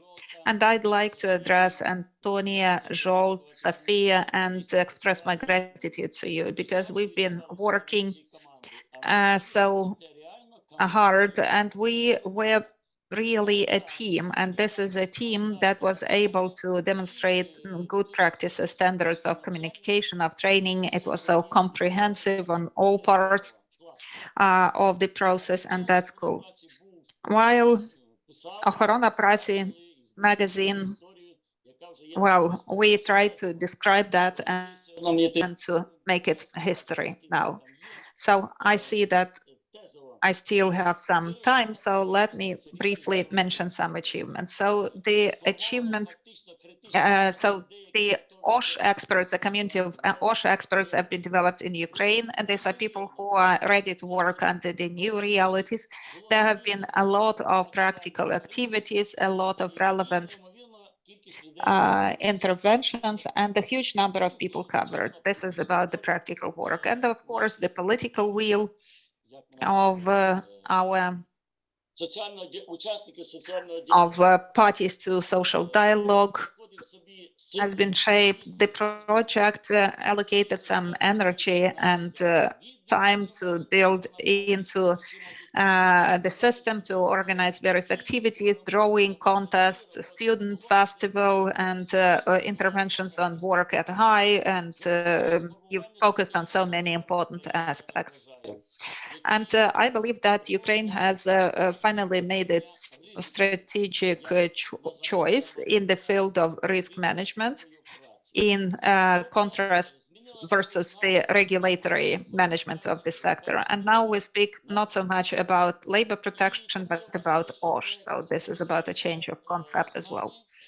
So I understand that the project stays with us and we know where to go, how to go, and the answers to these questions have been given in our collaboration with the project. And let me remind you a little bit about history. On the 13th of December 2013, the first conference was held by Ochrona Pracy magazine. More than 10 specialists of SLS participated, and we discussed risk management. And we never delineated risks and hazards. But now the situation is different, but 10 years have passed. Тільки рівно 13 грудня 12 місяця 18 So on the 14th of December 2018, in 5 years after that, the concept of a labor protection system transformation was adopted. But what else? We would like to have a little bit more. We would like to have a law. Unfortunately, the law has not been adopted yet, but it's not a negative situation. It will happen in a due time. Let me also say a couple of words about the project itself, and about its cherry on the cake, namely 7 technical webinars arranged and held by the project, our magazine, and the OSH community. 7 webinars on working in the wells, safe handling the machines and hazardous substances, and all the rest. So what is the result? The result is a huge library full of video and digital materials. Everything can be easily accessed, so it's a great job. Andrei asked us about efficiency. Andrei, the efficiency of this webinar can be expressed by over 7,100 passed tests. 6,000 of them were passed successfully. So here is the proof of efficiency. We were trained by international experts. At the same time, our national experts demonstrated their high level. In some issues, our experts are even better than the European ones because we have deep knowledge of our context and we know our field. So here you see what tasks still lie ahead of us. Project managers always found a space for us during all their events. They have been supporting us. And let me also disclose the final interview with Mr. Zholt in the most recent copy of the magazine. He asks even he answers even some philosophical questions. So please read this magazine. But of course, on the 22nd of April, we will be with the project again. Personally, our magazine published lots of interviews related to the project, so it's not the close of the project, it's just the suspension. And the labor safety magazine, labor protection magazine, has now European level trainers on OSH. It's a very important achievement, and we have to provide an inventory of all our achievements. So these are our tasks. Thank you very much. We'll be victorious, and glory to Ukraine. Glory to heroes. Thank you very much, Dmytro, as the real editor-in-chief. He immediately focused on the title. This is the person who cares of the magazine, and that's why the editor-in-chief made an effort to popularize, instead of saying to advertise, the magazine. And we are very delighted to see that the inspiration will never exhaust in the magazine. And of course, let's refer to Ms. Litvin, who sent a message saying that this is a magazine starting with the capital letter. After Mr. Matveychuk, we cannot, of course, close this part of the session. Mr. Dudash will rescue me. He is willing to make a comment or ask a question. Zsolt? Thank you very much. Indeed, I will not take too much of your time. A very quick comment only before the coffee break, because you will mind that I'm taking precious time away from your tea, coffee, or stretching your legs. In the chat, there was also reference to a very dear colleague, an outstanding person, and someone who has given a huge contribution to the whole issue of occupational safety and health. And I wanted personally to raise this in the topic, not only in the chat. We're talking about Yuri Kozovoy, who has been an etalon of dedication, commitment, and very special expertise. I spend hours of passionate discussions about little details. And let me reassure you, this is a person who deeply cares, who deeply loves the topic. And I wanted to give my personal recognition, if I may, for his outstanding achievement in this field before we take the coffee break. I'm sorry if I have abused the time, Chairperson. Please, Andrei, the floor is back to you. Thank you. No, you have not abused, you have thriftily used the time. І Жолт Дудаш вклався в 1 хвилину, дякую. І він же ж нам... You spent just 1 minute speaking, thank you very much. And Zsolt actually gave us an instruction. We have to take a break till 12:01. Let's drink a cup of tea or coffee, let's stretch our legs, but of course do not go far away from the screen, because we will be launching this slideshow. And there's some videos related to the project. So please be back at noon sharp to resume our activity at 1 p.m.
Ну що ж, шановні колеги, я сподіваюся, що ви Dear colleagues, I hope you had an opportunity not only to do some exercise, but also to grab some coffee and tea, and hopefully also watched these pictures. They are really nice and full of passion. And Sophia is writing that everyone looks so nice, this picture, and lots of exclamation marks.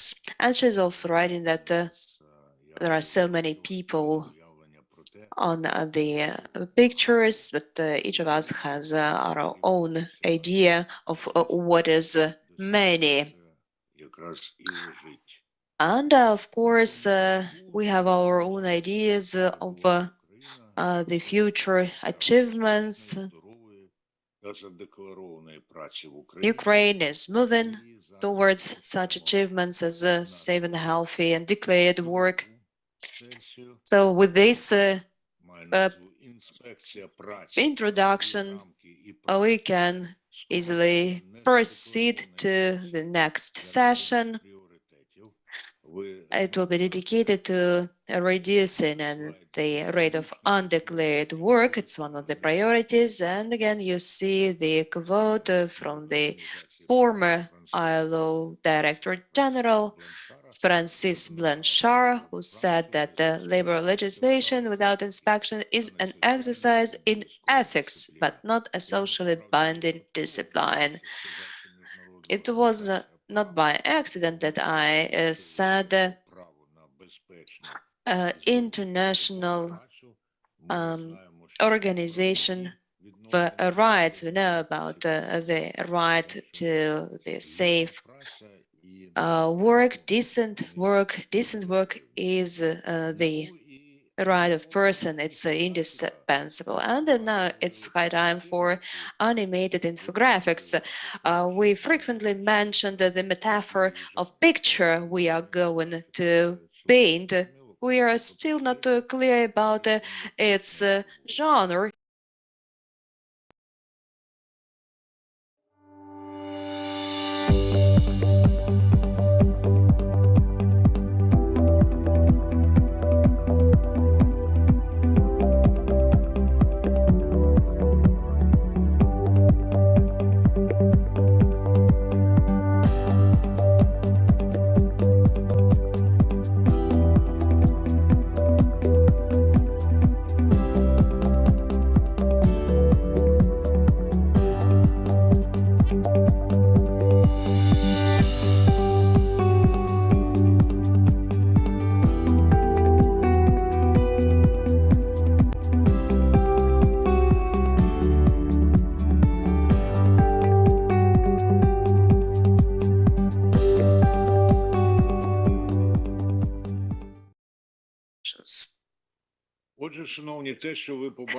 So, dear participants, hopefully you managed to read the text on the slides.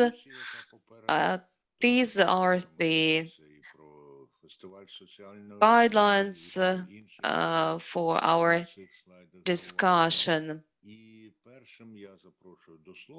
First of all, I would like to hand it over to our next speaker. Don't forget about 5 minutes to speak. Mr. Roman Poklonsky from the Ministry of Economy, over to you.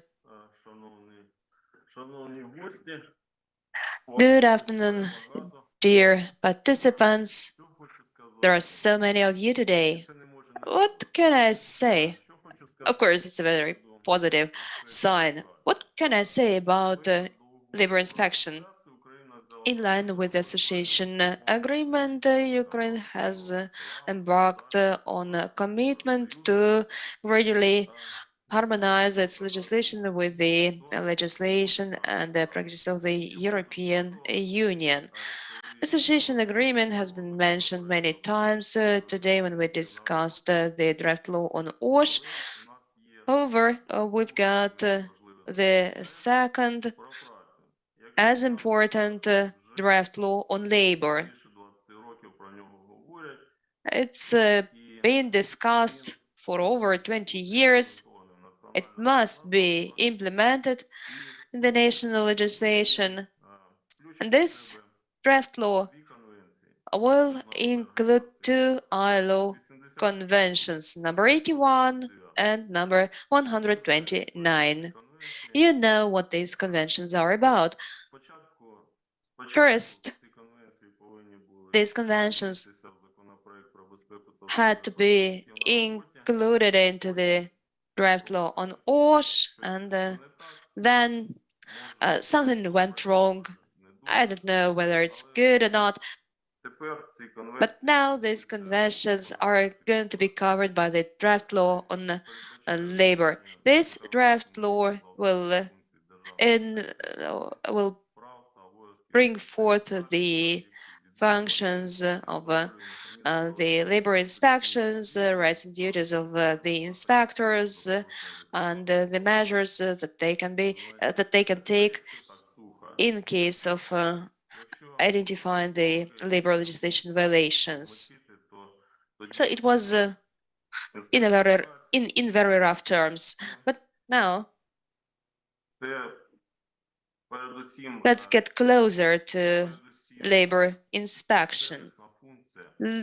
Inspection is the service function of the state, and the labor inspector should be trained. The knowledge should be verified, and the inspector should be, of course, tested or accredited. I think that an inspector is a white-collar employee having a tablet, which will be enough to conduct all the inspection visits and ensure safe labor.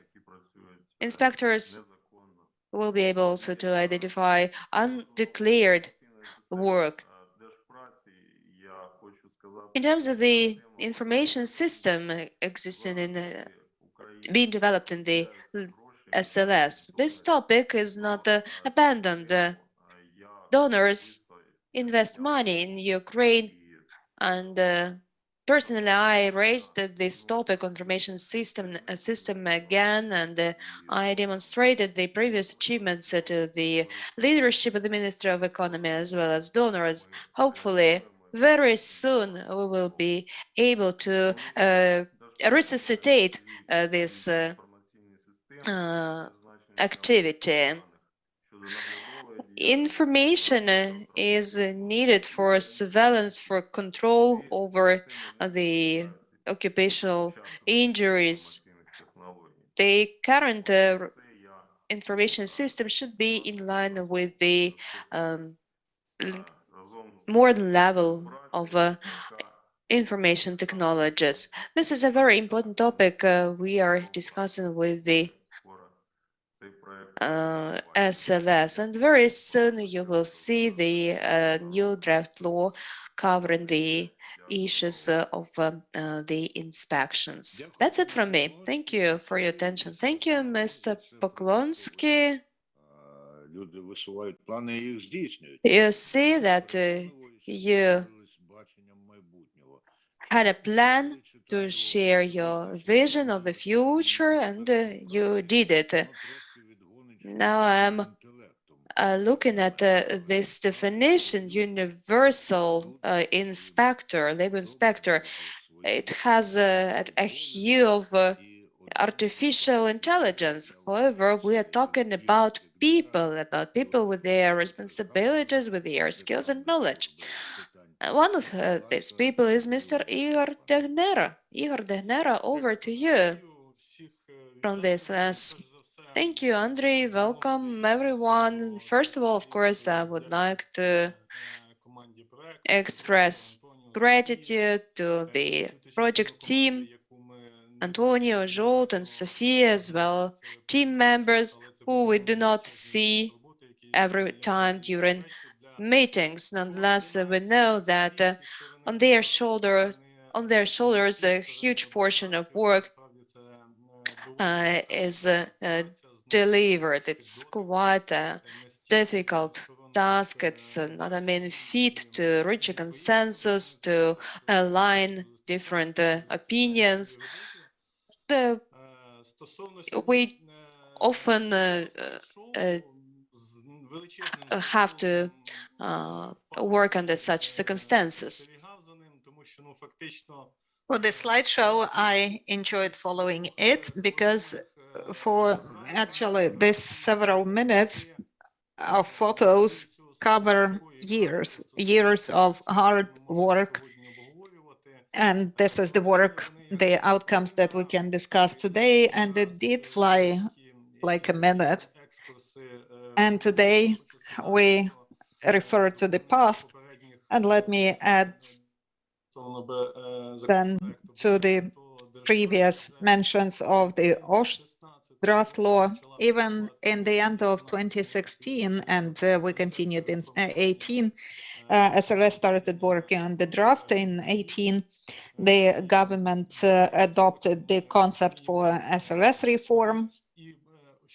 So for 5 years now we have this guideline, and this concept paper was approved without any comments by trade unions, by employers. So then every party could see very clearly the need and the vector of further movement of developing the action plan for the draft law, which is still relevant today, because the main and the first actually item of the action plan was adoption of OSH law. So unfortunately, it still has not been implemented.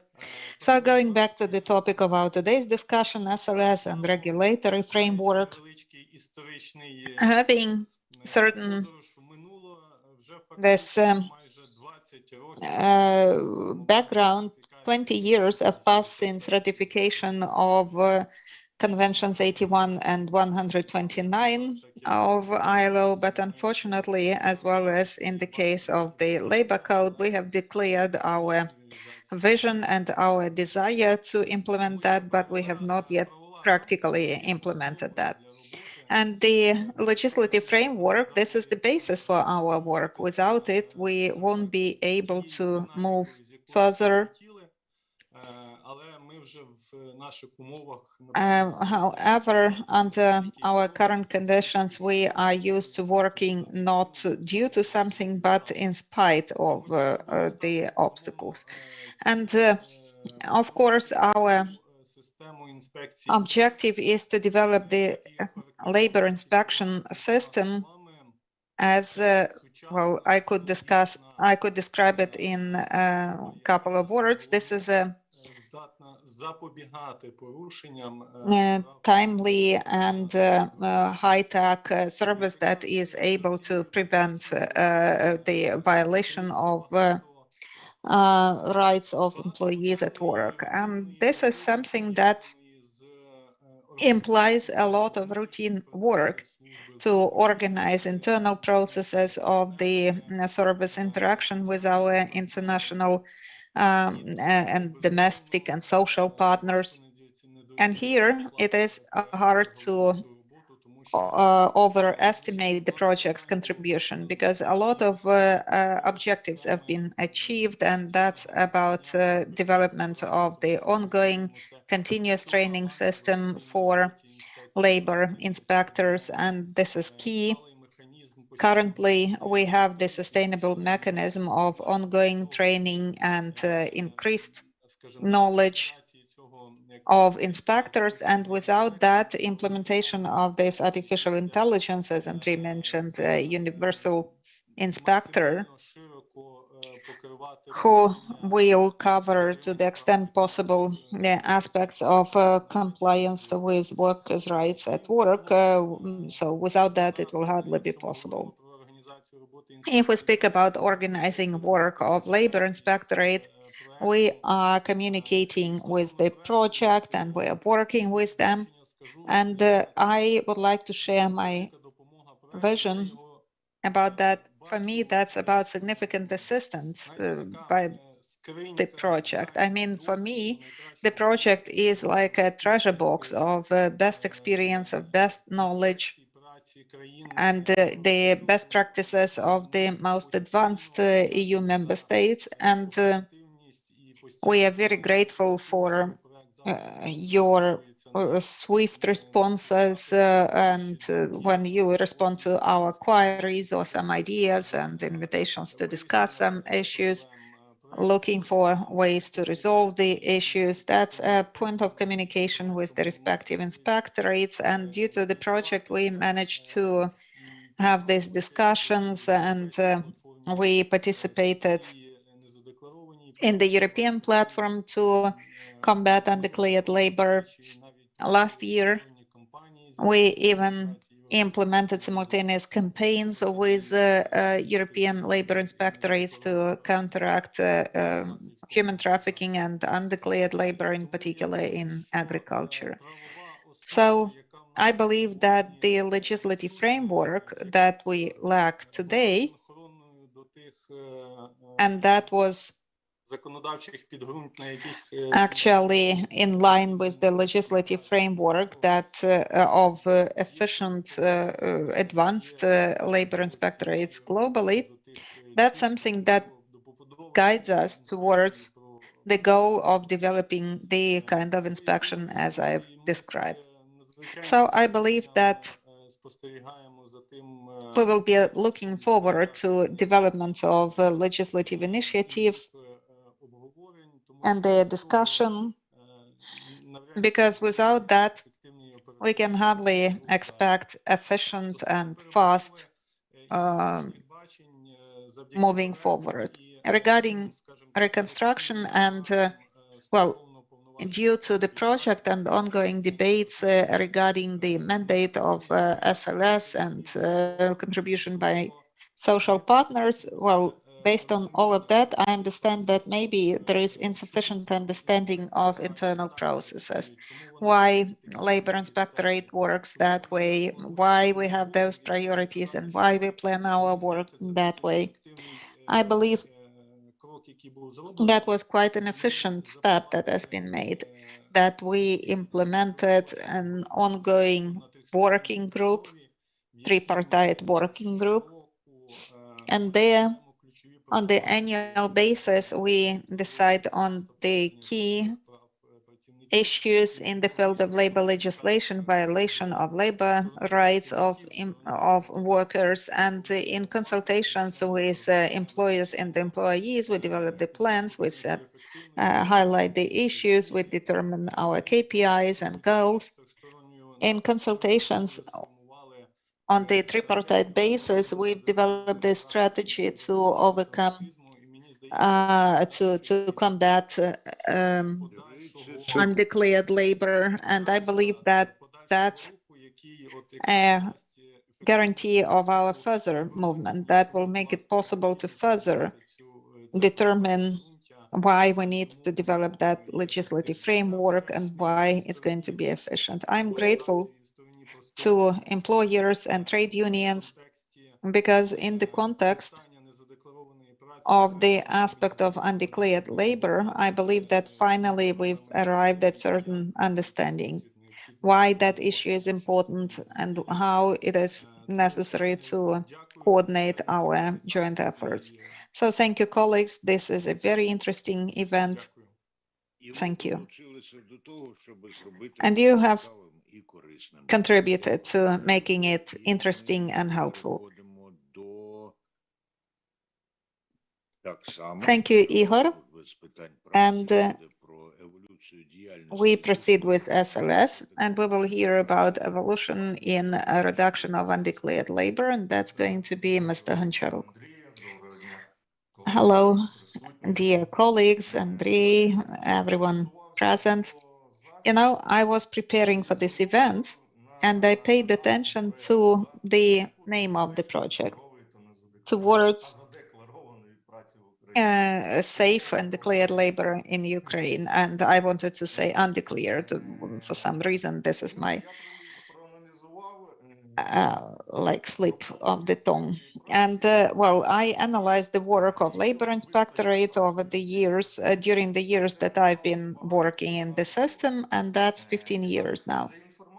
So I started as an ordinary labor inspector. I worked in the field. I detected the employees who were unregistered, undeclared, and by, I reached the central level, and now I'm head of the structural unit that deals with provision with enforcement of labor legislation. And now, analyzing all of these previous years, I understand what is important for a labor inspector, for a field worker, and what's important and required for the labor inspectors who are working at the central level and who plan the work.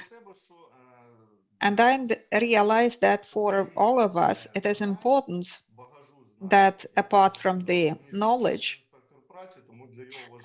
so we mentioned that knowledge is important for a qualified labor inspector, but also it is important for them to be able to implement this knowledge, to convey that to the employers and employees that you deal with. And it is also important to have some technical capacity, even some handouts that you could bring to employers or employees to because it is easier for them to perceive information visually.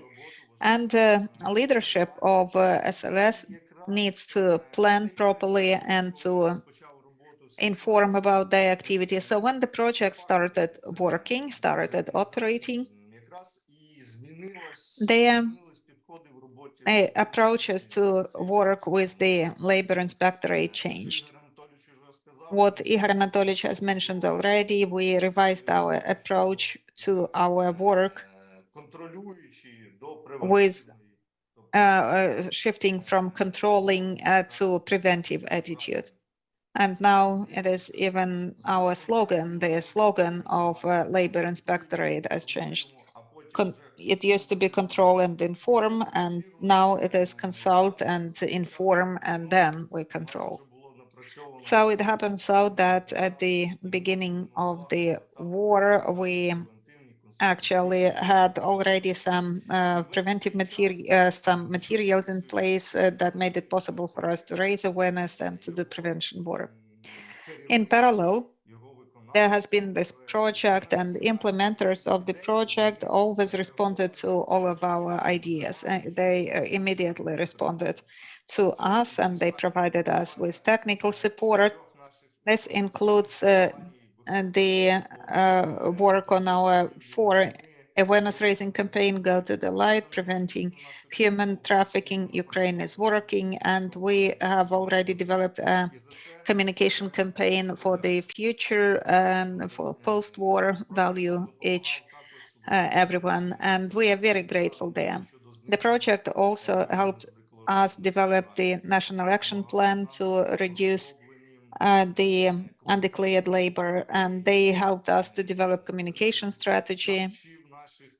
They helped our communication experts and the officials who work there to adequately write the news and press releases.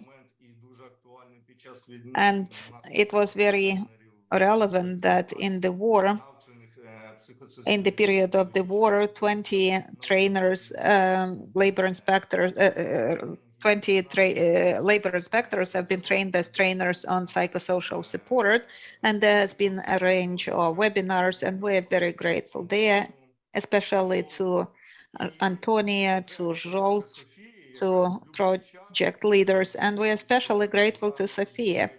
At any time, it could be early morning or even late at night, she was always in touch, and she provided us with feedback, and she always supported us in all of our initiatives. And thank you all.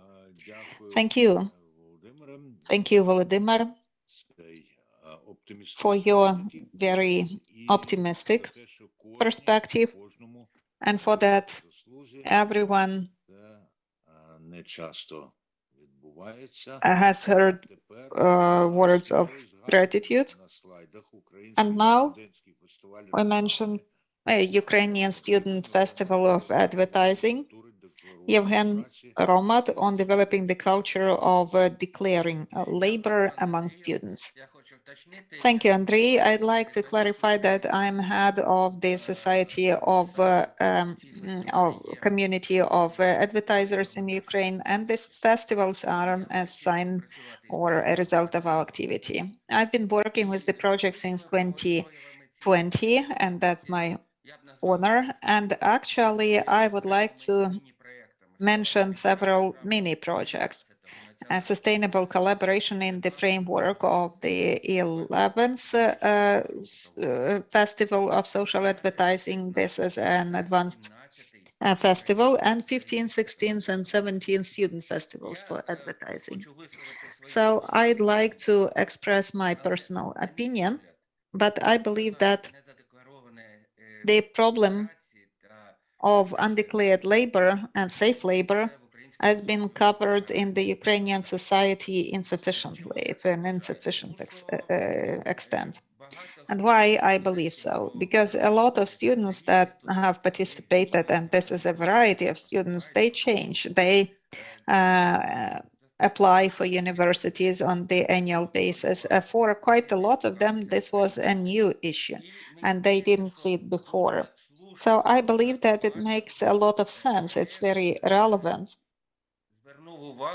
that the project paid attention to collaboration with the future managers of Ukrainian enterprises that are students now.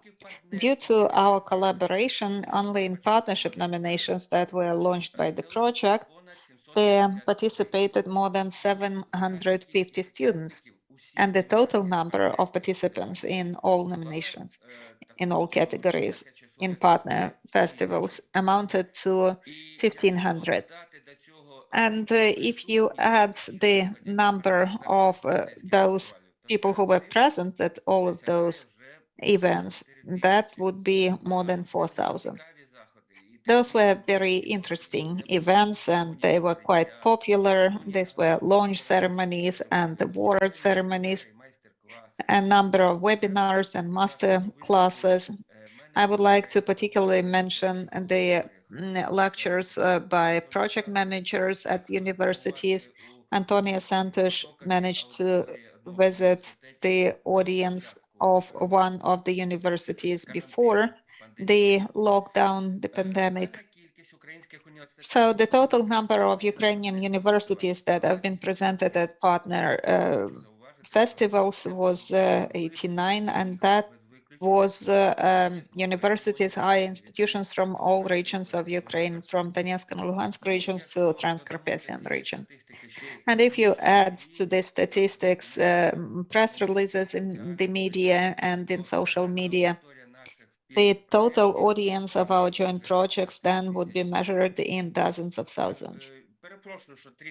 And maybe I have exhausted you with figures, but of course figures are important, quantitative figures.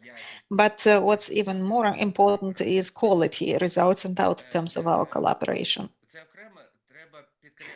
And here we need to specifically emphasize that for many participants who have participated in partner nominations, these nominations became the first source of information about the standards regarding declared and safe labor. When working on the festival submissions, it took them several months. We announced the nomination usually in June, while the festivals were held in November or December. And in the course of that, the students creatively revised the standards of declared and safe labor. Mr. Ignatov mentioned in his intervention before the break that sometimes OSH guidelines are boring. And sorry, still, since I represent the advertising sector, I could add that unfortunately, the posters and handouts for OSH may also look quite boring. But some some student works that were submitted for festivals were kind of sort of masterpieces. And I hope that representatives of the project that were Вже яскраві, творчі, members of the можна festival казати, креатив, jury, they це will вже має confirm that. And creative, це не одна. outstanding pieces have a significant effect on the beneficiary. This is not boring. And these advertising pieces are well remembered by the audience, and they are more convincing. I'd like, of course, to recognize the importance of the topic. I would like to discuss with you a legal framework. It's an extremely relevant topic. However, as a representative of the media, I'm the editor-in-chief of the magazine Marketing and Advertising since 1996. As a lecturer at the Taras Shevchenko University, I am sure that our society should recognize at all levels the importance of the proper regulation. I am sure that everyone present here takes it for granted. It's an axiom which should not be proven. Actually, I teach social marketing and marketing in public administration. It is also important to apply the mechanisms of social marketing and advertising, like it or not. Not everyone likes advertising, but sometimes such promotion is quite useful. What else I would like to emphasize? The participants of festivals won't violate the labor legislation, and they will prevent their employees and employers from such violations. You've got 30 seconds left. Okay. And let me also mention the personal position of the project managers. Here I agree with the rest of the participants. Personally, I cooperated with these people, and these people not just meticulously deliver their job, but they live in what they are doing. During the project, I met all the key persons, Antonio, Sofia, and Joel, and I can say that these are people who found themselves, who complete their job. I wish you lots of success. Mr.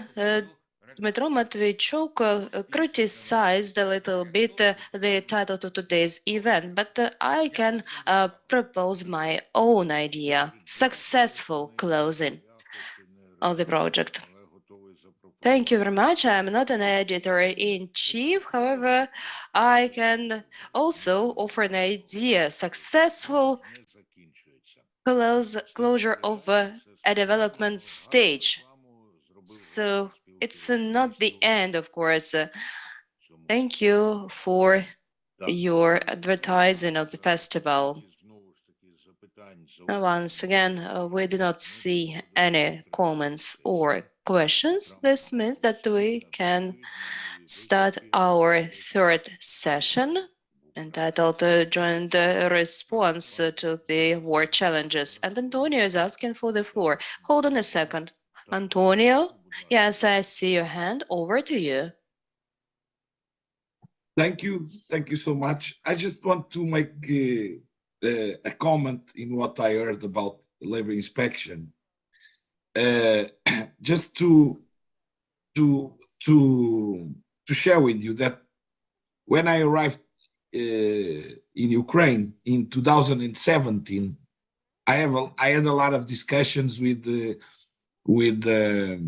government officials, colleagues from the labor inspector. I'm labor inspector myself, and I could feel the frustration of the labor inspectors about, and they don't complain. They did not complain.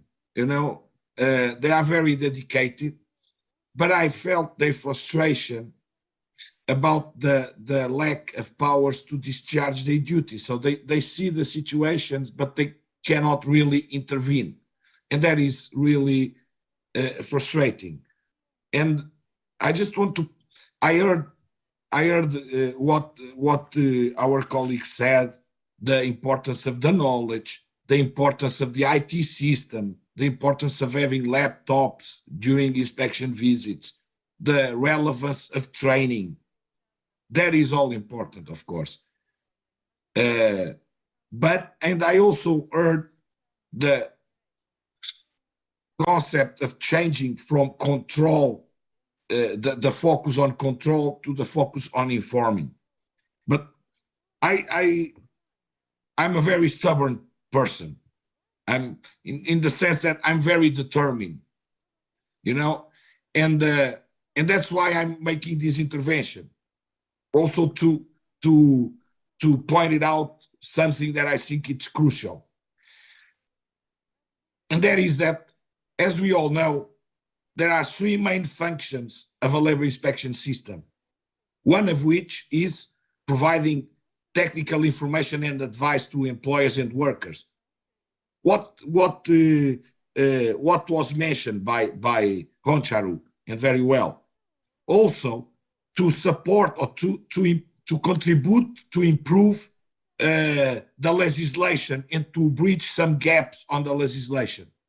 But there is another one, which is very important also, which is control and enforce the legal provisions. And that is also crucial. And that is difficult still in Ukraine. And as we have seen before in the presentation that passed, without enforcement, legislation the activity of labor inspection is an exercise that is not binding and that does not have consequences, meaning that without proper enforcement, legislation are intentions, are just pieces of paper. That is why it is important that labor inspectors, besides these material needs like laptops, IT system, knowledge base, and trainings and capacity building, which is important, they have to have the means, the legal means to change the workplaces for the better. And that is, the basis of that is that it should be foreseen on the legislation, the powers of the labor inspectors to make inspection visits without prior notice. For example, it cannot be, a labor inspection system cannot be effective if there is a moratorium on inspection visits. It just can't. And especially in times of war, in times of COVID, is when the employers and the workers more need labor inspectors. So there should be no moratoria, because the fact that there is a moratoria is based on the perception, the wrong perception and assumption that labor inspector is not good for business. So let's protect business from labor inspection, which is a mistake. Because labor inspectors are there to serve workers and employers equally. They are there to inform, to support, to share experience, to share good practices. That is the labor inspection that I envision for Ukraine, and that I hope that you really do it. So that is the challenge that I leave to you, because labor inspection is indeed good for business. and is good for the workers, obviously, also. So there is no need to protect the businesses from the labor inspection. No, there is no need for such procedures. And again, labor inspection has three functions. It cannot work just to apply two functions. So let's give these guys the means to improve working conditions in Ukraine. Thank you. Over to you, Kulikov. Thank you. Thank you, Mr. Santos. I think that we saw that not only you are stubborn in the sense of insistent, but also eloquent and passionate. And we accept your challenge, I think. Thank you very much.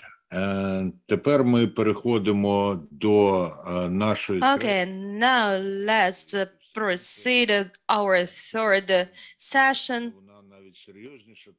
It's even more informative than the previous ones because it will be about joint response to address new challenges arising in Ukraine nowadays. And we will show you some slides.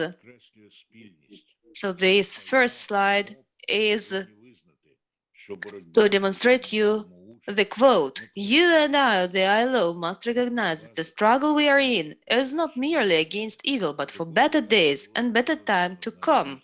This statement was made at the International Labour Conference in 1941. It sounds extremely relevant today. Before we start discussion, let's watch animated infographics reflecting the event.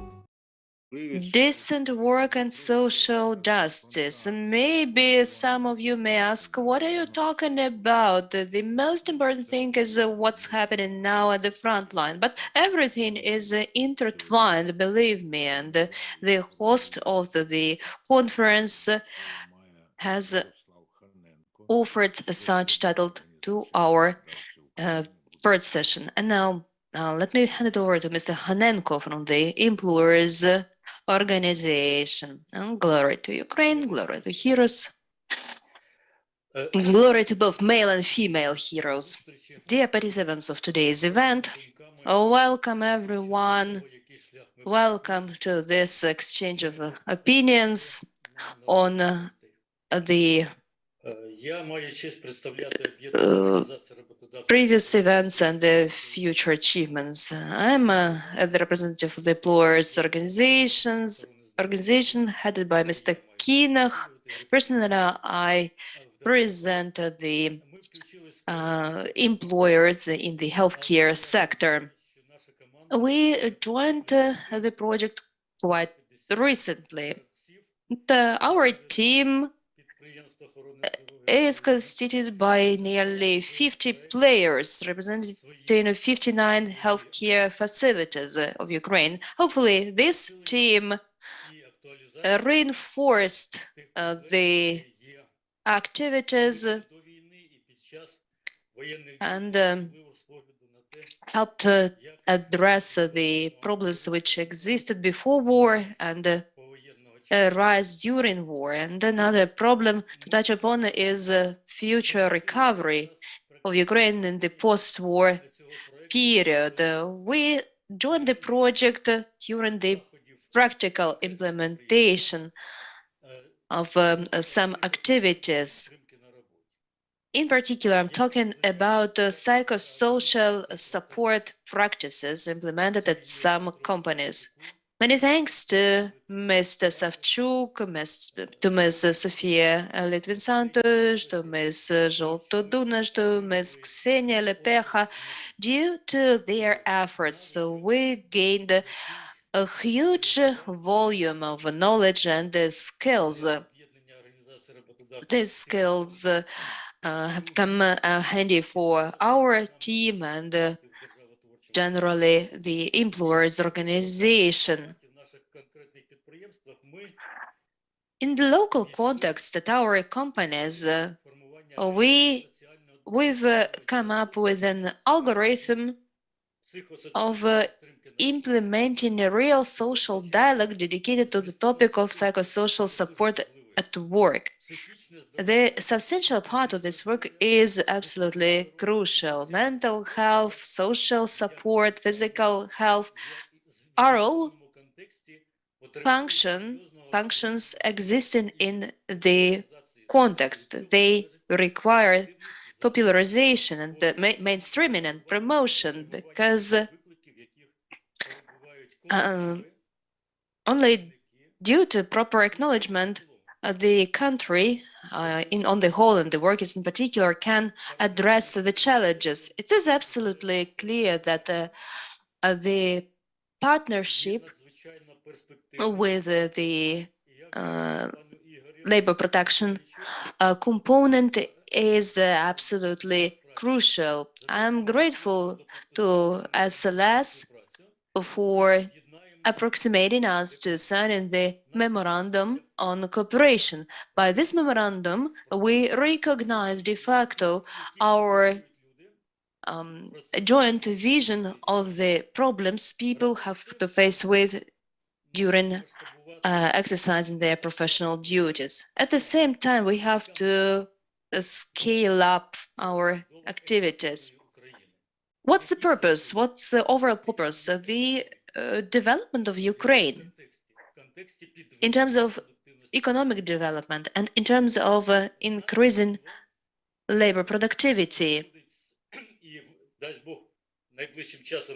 Hopefully, in the nearest future, Ukraine will be victorious in this war, and in the nearest future, we will face with the objective of the country's rehabilitation and development. In this context, psychosocial aspects will play the key role because social justice, peace, and solidarity in the state-building process are the topics for the social dialogue.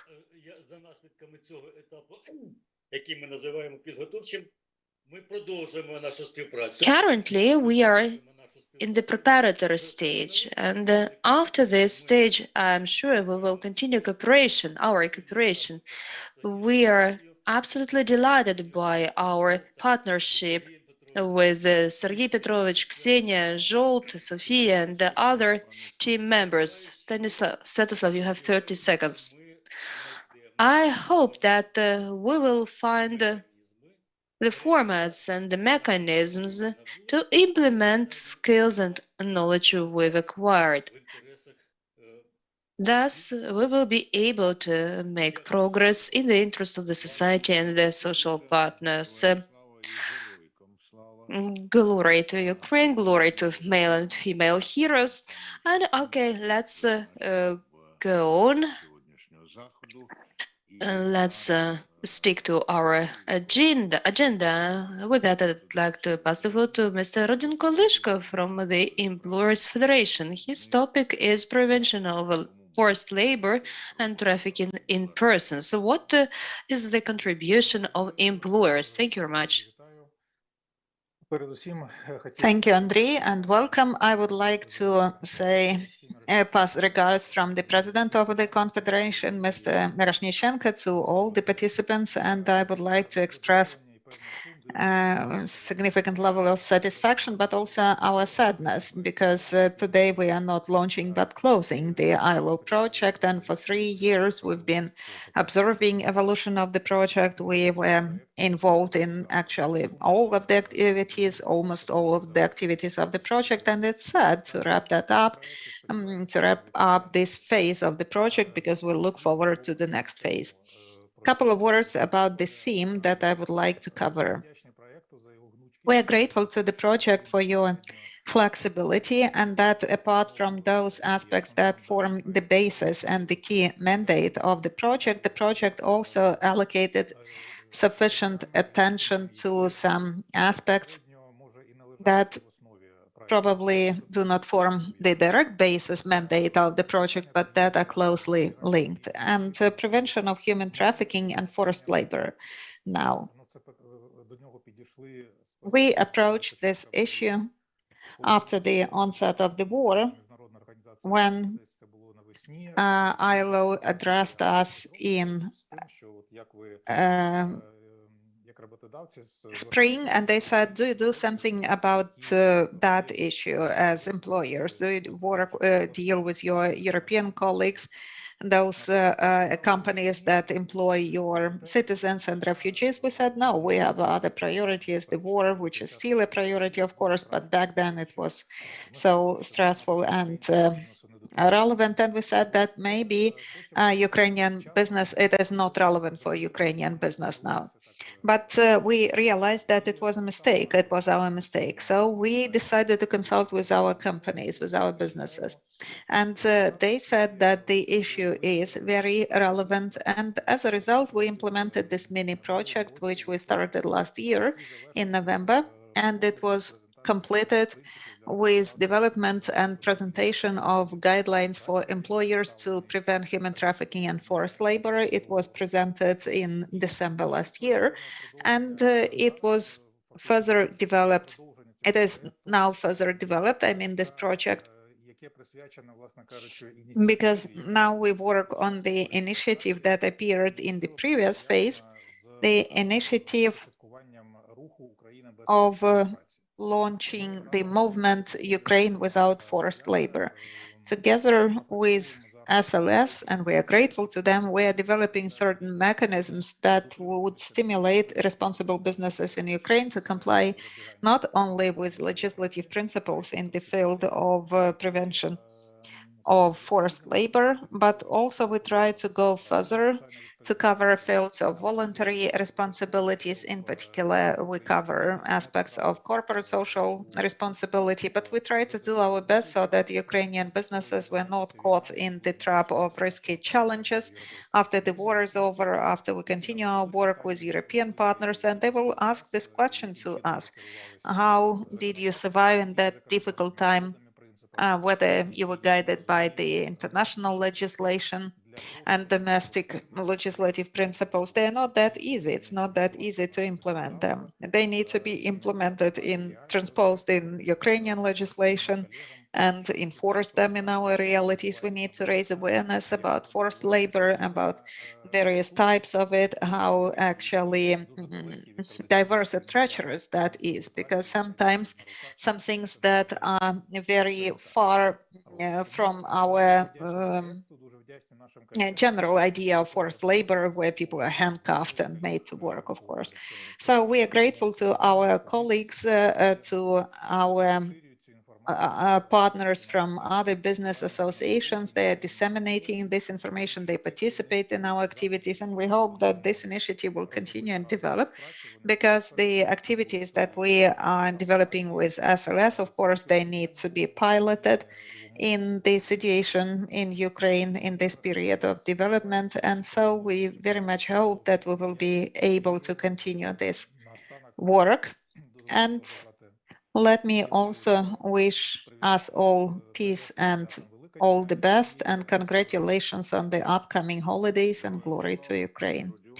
Glory to heroes. And Rodion, when such a person, the person who represents this organization in this tone, expresses some hopes, it gives me some assurance. So now we look forward to a very interesting intervention on behalf of the Federation of Trade Unions of Ukraine, Katerina Voloshka, on raising awareness on the risks of human trafficking and forced labor. Hello, can you hear me? We can hear you well. We see your screen as well. Thank you. Thanks for inviting me. And I see one of the slides that I wanted to share with you on the screen. So a year has passed since we launched the awareness raising campaign to inform the public about risks of human trafficking and forced labor.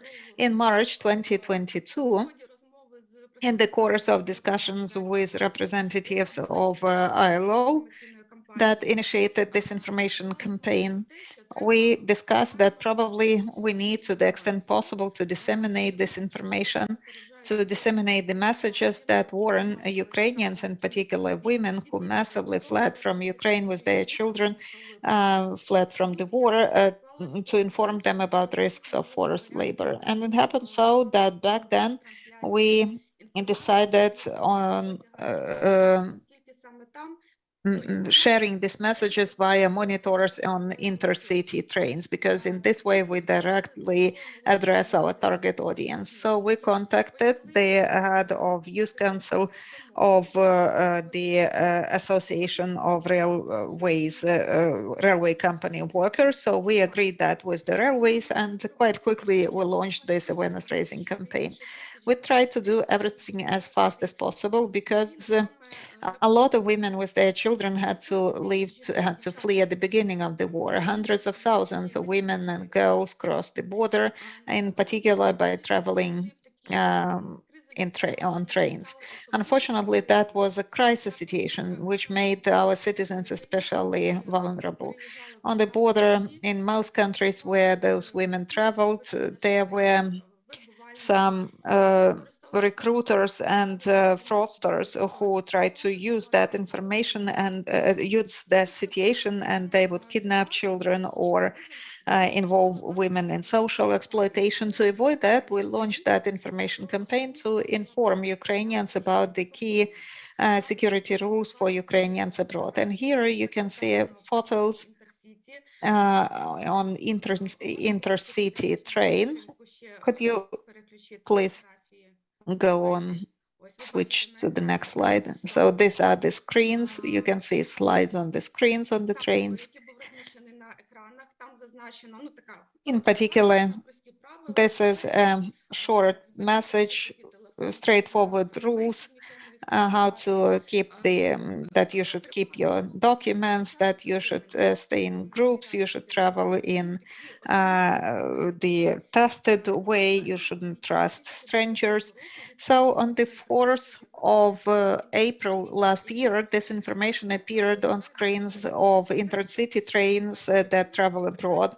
And this is a static slide that stays on the screen for 14 seconds, which is 2 times more than standard advertising time. And in 2022, the information was broadcasted 6 to 7 times during the trip. Due to Ukrzaliznytsia, Ukrainian Railways, this was free of charge for us, and we are grateful to them.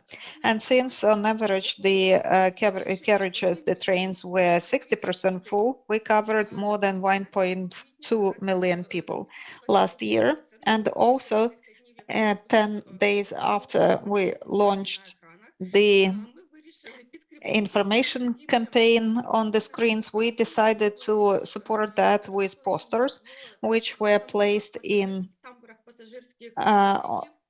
passenger trains all over, and also in all carriages of intercity fast trains. In intercity trains, we actually placed the same slide but printed out, and that was done by trade union of railway employees with the support of the initiative.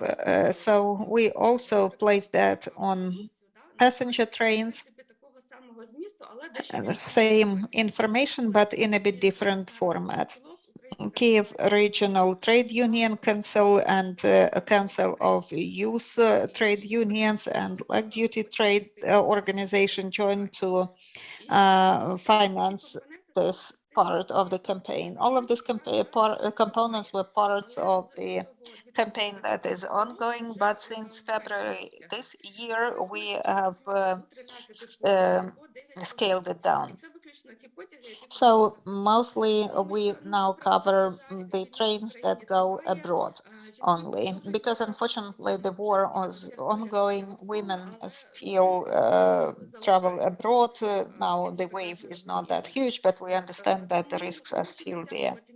So I'd like to express gratitude to ILO for this very important initiative for the Ukrainian society. Thank you for your work. On my behalf, I'd like to express gratitude to Youth Council of Trade Union of Railways worker who actually supported and promoted promotion of these messages free of charge voluntarily. Thank you for your attention and have good holidays. Glory to Ukraine.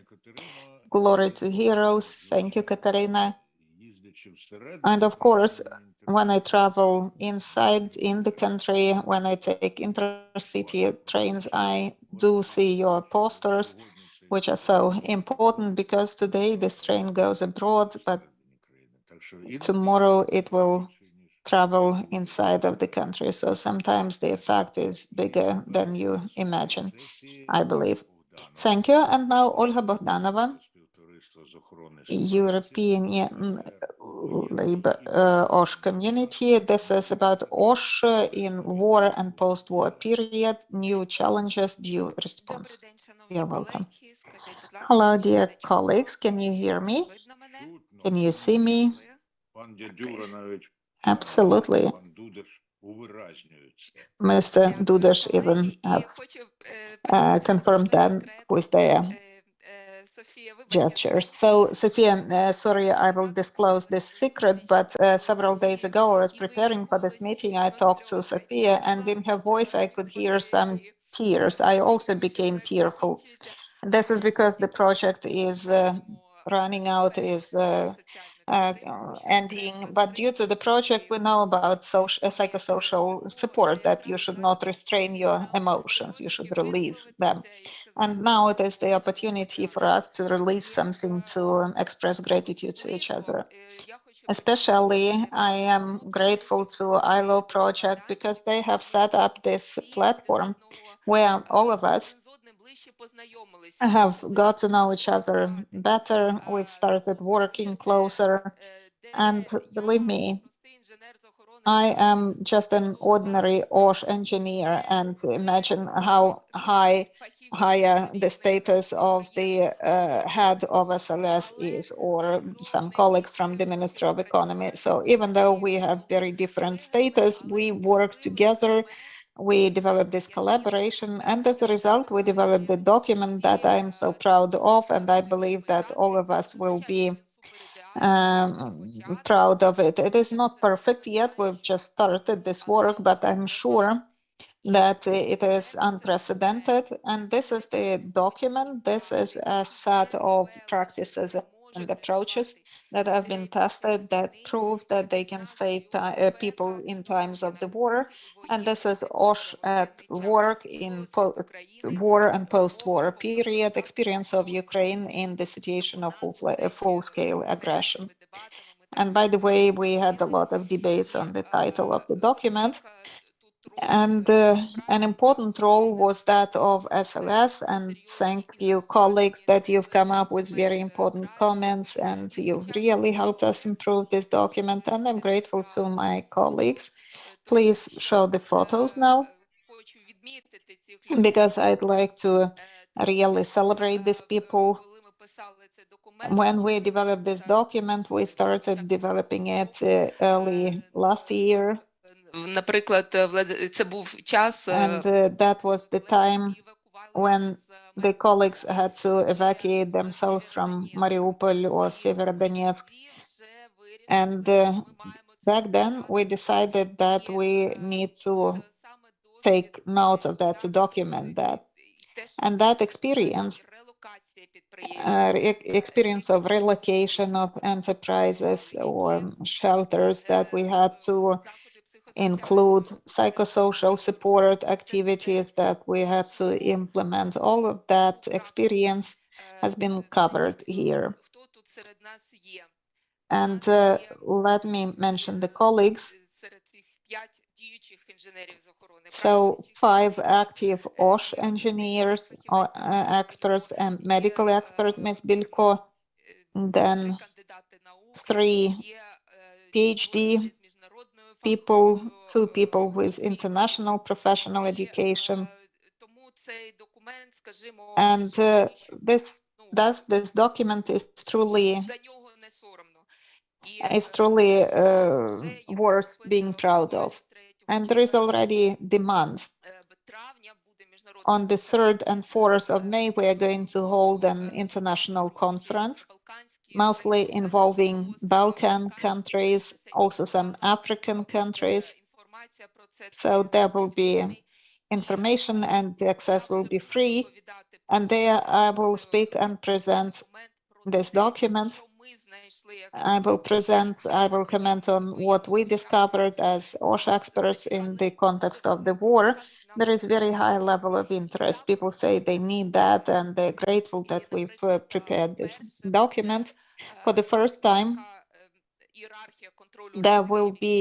we will speak about hierarchy of risk control, which is so well familiar to us, but applied to the situation of a war. For the first time, we will share SLS experience that will be helpful to other countries as well, because this kind of advice on the experience of reallocation, that's very helpful for our experience will be helpful for other countries. And this is just the start of our work. And after the project is wrapped up, this will be a test for us. This period will be a test for us, whether we will be able to stick to that dialogue, if we will be able to work together as we worked with the support of ILO. Thank you, and I hope that we will go on. Thank you so much. And I always advise not to start with the word whether, because when you say whether, you say yes or no without making this question open. But based on what you have said, Olga, my answer to your question starting with whether is yes. So, colleagues, now we have successfully completed our 3rd session, and the part of the session where we had discussion on psychosocial support, psychosocial assistance at the workplace, risks of human trafficking and forced labor. And now let us hear findings of independent project assessment. Assessment expert, Mr. Tama Vasser. The floor is yours, because one thing is to hear feedback from participants, people involved into the project, but another thing is to hear findings of the independent assessment. And here I pass the floor to Mr. Tama. Dear Andrei, thank you very much. Dobro ranko svima. Thanks for making the time and to give me the opportunity to introduce the results of the independent evaluation I have been conducting.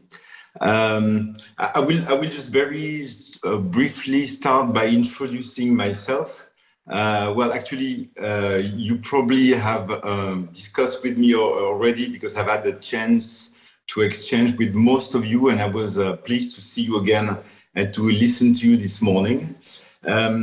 Actually, so I've been conducting an independent evaluation of this phase, but I've also had the privilege to evaluate the previous phase of this project. So that was for me really interesting to see how things had been changing over a period of time that actually extends over close to 6 years. So now I will move, if we can move to the next slide. Thank you very much. So basically, I'll be covering today the objective of the evaluation. I will have a quick word about the methodology and the key steps of the evaluation process. Then I will introduce or present the key findings from this assignment. I will also follow the logic of the conclusions, lessons learned, and best practices identified from the key findings. And then I will introduce with you the recommendations that are formulated based on the consultations from the interviews and from the documentation review. And then hopefully there will be a bit of time, if I stick to the timing that I'm being allocated today, to answer questions that you may have. So we can now move to the next slide. So basically, the objective, an evaluation, as you may know, is, I would say, almost a standard exercise that comes at the middle, and actually there was a mid-term evaluation for this project, as you may remember, and this one was the final.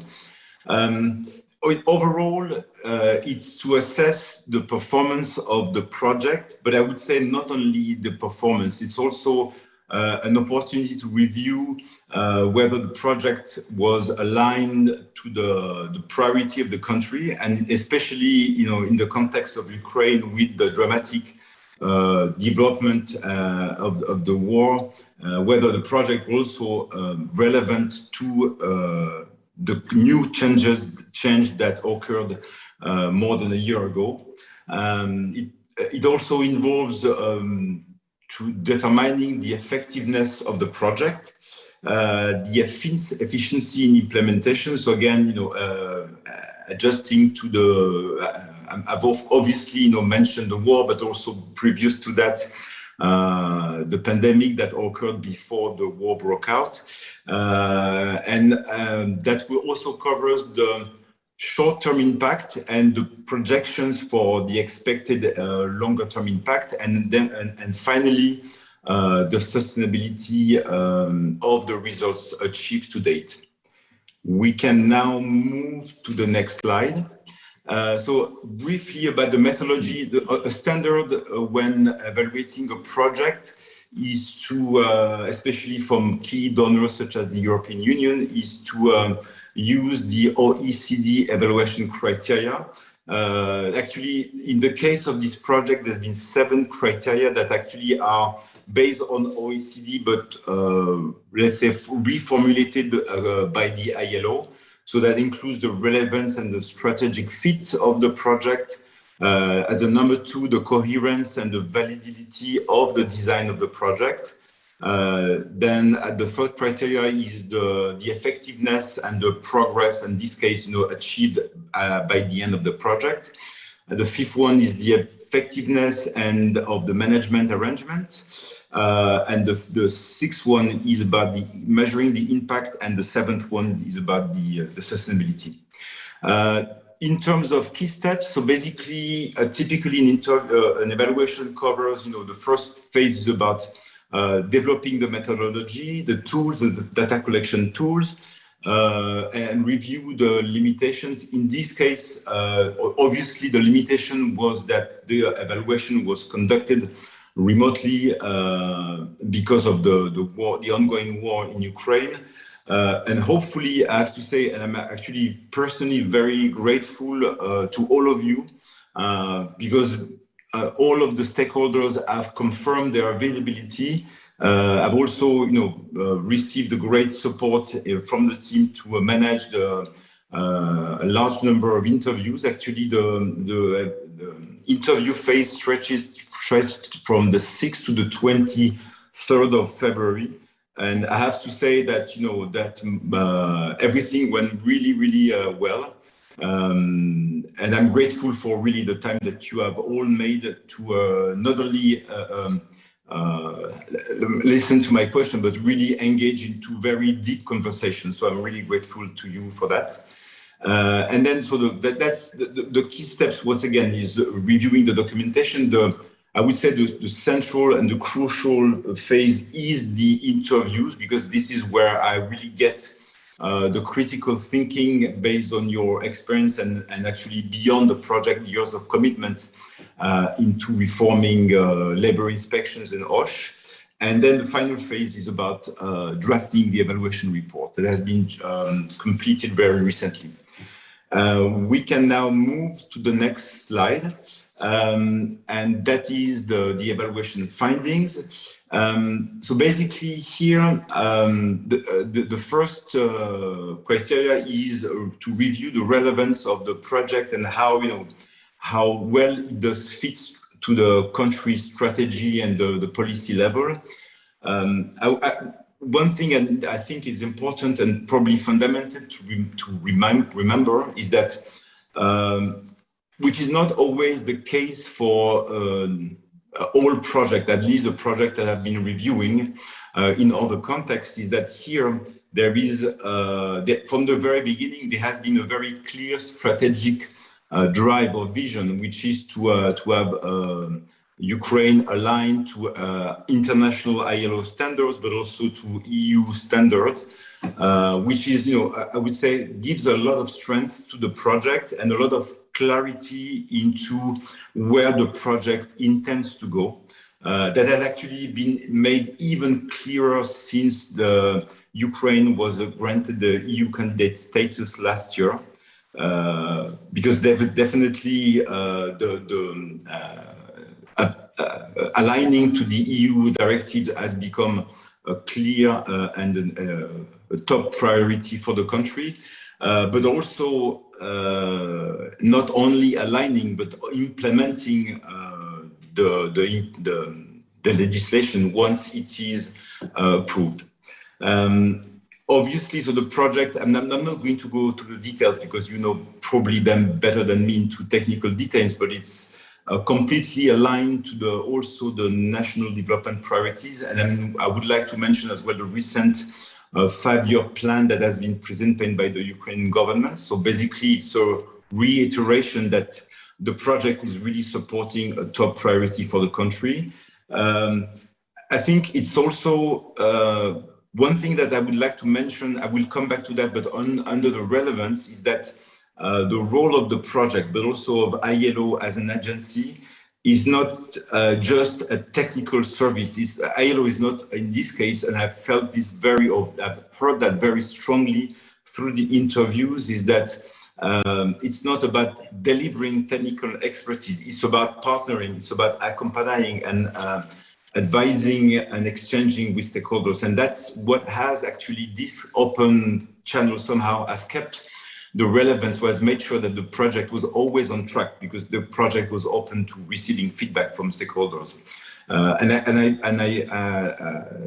Probably, one of the key features of the project has been its ability to consult. It's something that I can say because I've been reviewing the first phase that I felt there that was very strongly actually under the management of Antonio, but that I've also felt under the management of Zsolt, and with the continued presence of Sofia and also Ina and the team, is that their ability and their attitude towards listening to the stakeholders and their concerns. So that's been really identified as a crucial aspect.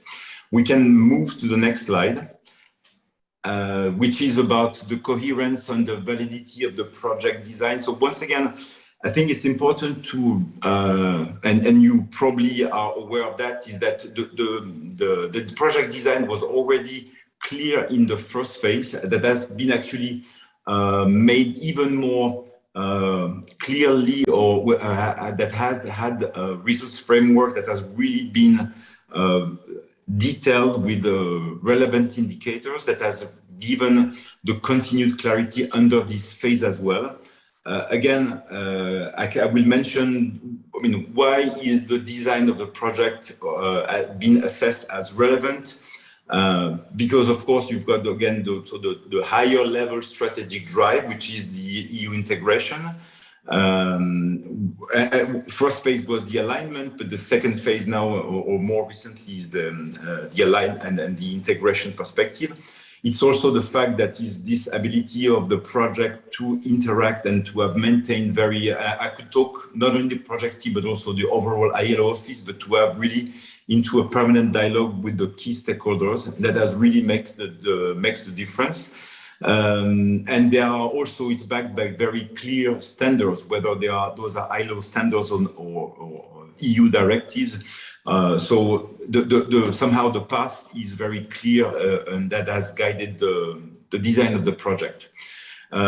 One thing that is important, I will come back to that rapidly, but to mention that this is actually the same, the attitude of ILO and the project team to remain open, to consult with partners. It is what has been at the core of maintaining, of making the response to the war-related priorities, and the same way of the COVID priorities, by the way, relevant, because there was this permanent ability to interact and to get feedback from stakeholders to adjust the response to the crisis or the war-related OSH labor inspection priorities. We can move to the next slide. Yeah, thank you. Project and effectiveness. Well, so you've already, I mean, we've viewed this morning the summary of the project results, and I'm not going to go into details about that, but just to say that first, as an evaluator, I've been impressed by the quantity of the results, the long list of results with such a small team is quite impressive. One thing that I would like to mention, so yeah, it's impressive because the team is very limited in comparison to the list and the quantity of results and the quality of results. That's really, it seems that, you know, every topic has been really discussed in depth with the stakeholders.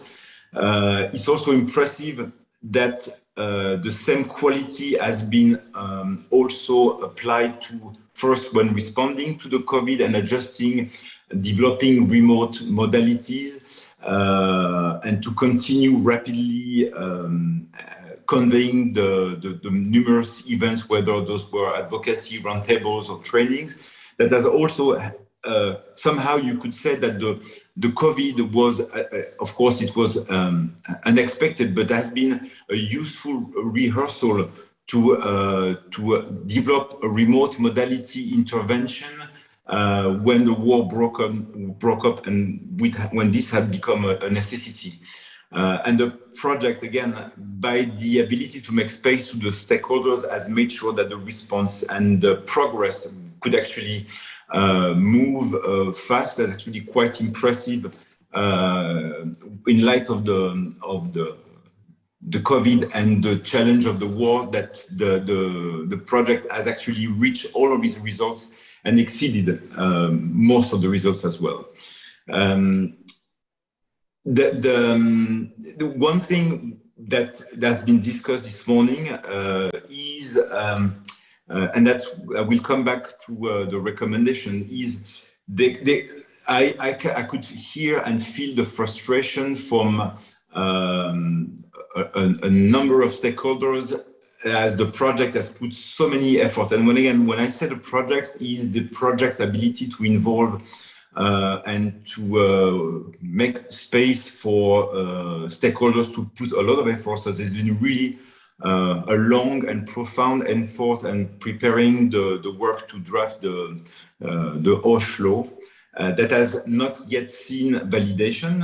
Hopefully, it's only a matter of time. But again, that I think it's important to distinguish the validation. Validation is actually also the validation of an achievement, but the achievement is really the fact that all stakeholders were permanently mobilized over a numerous number of time. I also could hear during the interviews that there has been some frustration here and there about not always having all stakeholders' concern being reflected, but I could feel that somehow the core is that there's been a heavy consultation and space made for that. But I understand that as a part of it, some of the concern has not systematically been reflected. But I believe that this is going to continue. I mean, the space will be made in the future to discuss further concerns. One thing that also I think is really, I've rarely seen that in the many projects I've been evaluating, is that the project has been really rapid in adjusting and responding to the related priorities due to the war. So the increased physical risk, whether you were close to combat areas, but indirectly all of the implications or the multiple impact that the war can create, but also the invisible or most of the time invisible risk related to the psychological impact, but also situations of abuse and forced labor. And I think this is one very strong example of a project. We often, there's often this criticized that projects are either only directed at responding to the crisis and forget the necessary reform, or vice versa, only address the necessary reform but are not able to respond to the emergency needs. In this case, I think the reason why I could identify as being relevant in both continuing the reform that even in the context of the war remained highly necessary, and of course the increased risk of OSH in a war context as indicated that the reforms are necessary also in times of war, but also relevant to the emergency response, is because there has been continuous dialogue and exchange between the development track and the response track, and that has been really, I think, I've rarely seen such a better illustration of the development and the emergency track being coordinated and in a coherent manner. Let's now move to the next slide. The efficiency of resource use. So as you know, most of the resources of the project are dedicated to organizing events. It's not about delivering heavy, expensive equipment. And so those have been caused before the COVID and before the war by organizing physical events, but then later on with the COVID and the war, remote events. And I think somehow one of the positive things in all these dramatic developments is that the reach out of the project and to the stakeholders has not only been maintained, but also somehow more people were able to attend remote events. That I think has been commendable in terms of reach out. The value of money is really impressive as well. First of all, because when you look at the overall budget value and you look and fortunately, I think it would be really useful to have a sort of impact assessment conducted in the future to really see on the ground what prevention has meant to those fleeing, to those workers exposed, or to those workers who could have gone into maybe deeper depression or closer to a suicidal situation. I think it's really something that would be worth analyzing. But the feedback I was able to gather is that the efficiency is really high, and so behind organizing these events, there stands a very small team, but very active. And I think the dedication of the team is also, and that's also the overall and the overwhelming feedback I've had. I could feel and hear from the stakeholders is that there's really been a human team dedication of each and every individual, and a team that has been available. And usually it's not always. I usually find this not always underlined. And in this case, I think you remove. It's not anyone can do the job. You remove the team I'm not really sure that if you have this level of dedication, you will get this level of dedication. So efficiency is synonym to the team, and somehow the project could be synonym to the team. That has been making the space and being able to have a fluid exchange of information. Let's move now to the next and fifth evaluation criteria. I'm also looking at the time. I have to accelerate a bit. So the effectiveness of management arrangement, I will go very quickly over this, saying that the project has used process and procedures that have been tested in the previous phase, but also that ILO tests and practices every day through its other project. So very smooth, very responsive, nothing much to say about this. Again, the attitude of the management of the team and the support behind the team has also been very rapid and showed flexibility. So my apologies. So nothing to say here in the sense that, and you would not have had all the results as well with effective procedures and management arrangement. One thing that I want to say here in that the team has also been strongly engaged in doing advocacy. I could hear that, especially during the first 6 months of the war, there was an understandable attitude that, well, the war broke out. There are better things or more important things to do than to continue get committed to reforms, especially including ocean conflict and especially the psychosocial dimension, which is very understandable. You've got the shock, the emotions, and the fightings and the priority. You've got somehow to put your hands where the wounds are, but rapidly. And this is, I think, well, again, a very interesting example. Rapidly, people came to our institutions. All actors came to a situation where life has to go on.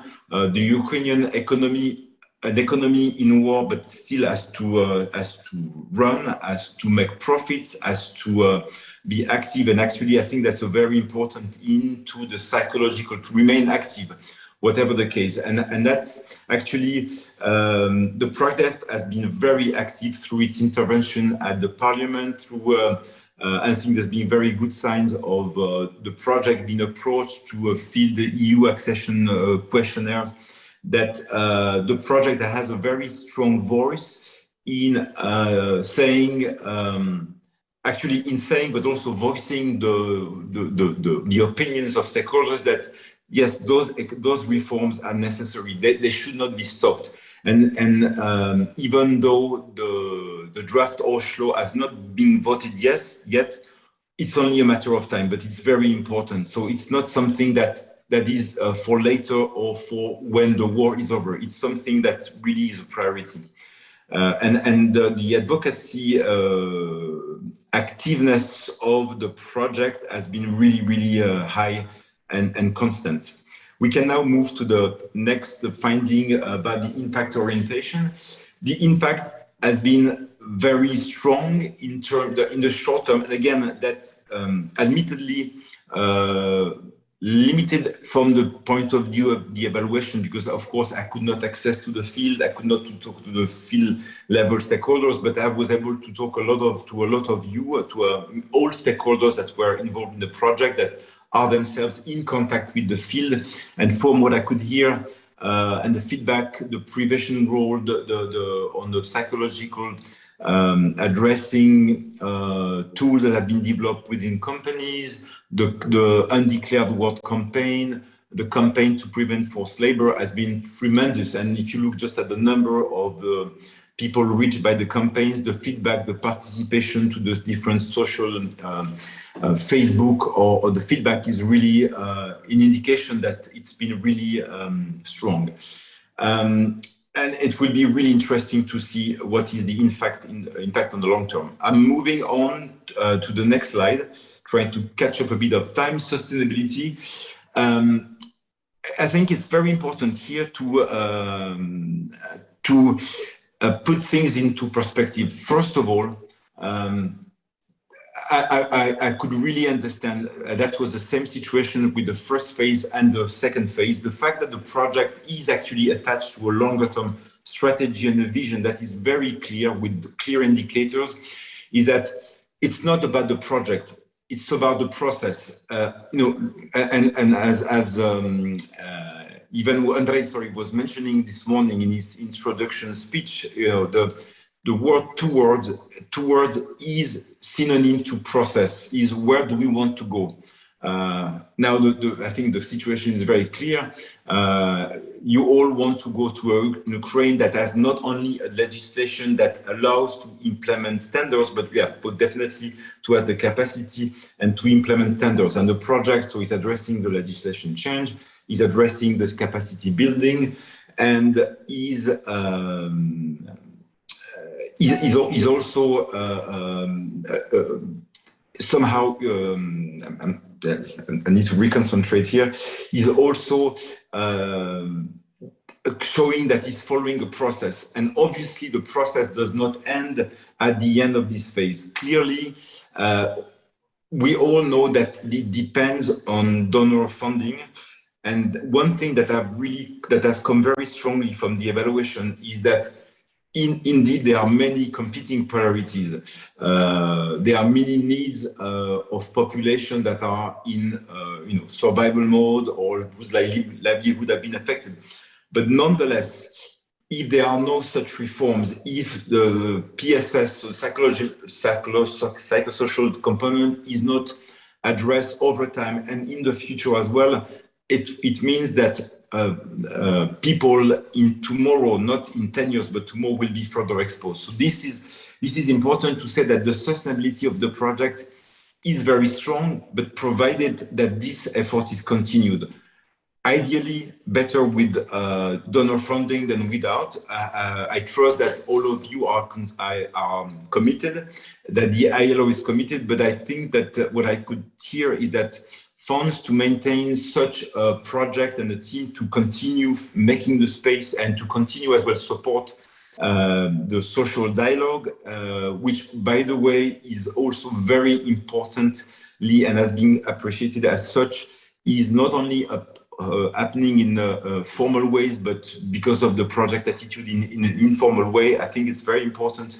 What has come very strongly is that this dialogue, and not only dialogue, but exchanges are very important and should be continuing. We can now move to the conclusion of the project. So, as I said before, I think the relevance of this project is also in the ability of being relevant in addressing the current priority that the country is facing, but also addressing the reforms. Actually, addressing the reforms is addressing both the urgent priorities and the longer-term priorities. So this remains relevant on both tracks. The other conclusion, key conclusion, is that the advocacy initiative and taken by the project has been really important. Of course, yes, it may not have been or may not have converted in having the draft Oslo being validated yet, but the advocacy has really kept the topic high on the agenda, and as I could hear from all stakeholders, as really is still very much of a strong interest and is acknowledged as a very important reform, as expressed by all stakeholders. And the third conclusion is, again, and I think this is really embodied by the project, is that it's not about delivering technical expertise. It's not just like, dropping knowledge and goodbye. It's really about all of the dialogue and I would say moral support and explaining. So what exactly does this mean in terms of what this how does this technical or EU directive means in terms of implementing? Can we get examples from how it is applied in other EU countries or other countries? So really, definitely, a very valuable added value is the is the human factor, is the way, is how you deliver the technical knowledge.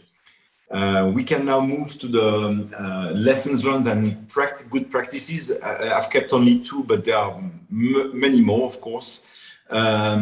Is that obviously, for instance, the one thing that has come very strongly, that has been mentioned by different stakeholders this morning, by Sergei, among other stakeholders, about the psychosocial dimension. Obviously, this is a huge topic. This is a huge topic for that is actually under longer term reform, because unfortunately, but the reality is that the psychosocial dimension does not end with the end of the war. There are trauma and that are happening as a direct result of the war. There will be post-traumatic syndromes as well. And even in the normal world, and even before the war, there was a very heavy load of psychological stress, and somehow the war has only underlined that the psychosocial topic is a very crucial topic that we know it's not a trend. It's here to stay. It's probably big enough that it will be interesting for ILO to see whether it's all of those components stay under one project. The thematic is of course relevant, or whether, depending on the volume of work, the objective, or the funding available, whether this should be reorganized in terms of programming. The other lessons learned is that the advocacy has really, again, that's a team effort, has been really, really strong, and it has already been very encouraging, because the feedback from key stakeholders that been really somehow, I mean, everybody has said, well, it's been really great to have a project that is so vocal, that keeps on hammering the importance of the reform, and probably in the future, it has shown the importance of advocacy, that it works, and that maybe is valuable enough to maybe formulate it from the very beginning in a strategic way, in the sense of saying, like, what are the expectations of the project? It doesn't mean that what is the responsibility of the project, but what is the project clearly expecting? And we've heard today, for instance, when Antonio mentioned that the expectation is obviously that the draft law is validated, so it can be implemented. Very quickly about the recommendation. The key one, the obvious and very strong recommendation, is that that there is a need to continue the process. And again, I really want to highlight that the word process, it's not just about the project, especially now, since given that the Ukraine is actually engaged and has been granted in a candidate status. It's a long-term commitment. And it means that it's a partnership that goes beyond the project phase. And when you are into a partnership, the needs need to be attended as long as necessary. I've been working a lot with Western Balkan countries that have been in that process for many more years before Ukraine, and even today. There are still projects that are crucial in accompanying the capacity building and the development of institutions. So I believe that there is a very strong justification to continue the commitment of the project beyond the project level, but really to support the process. Because in the end, you only get implementation, concrete results, if you accompany the process until the end and not stop in the middle of the way.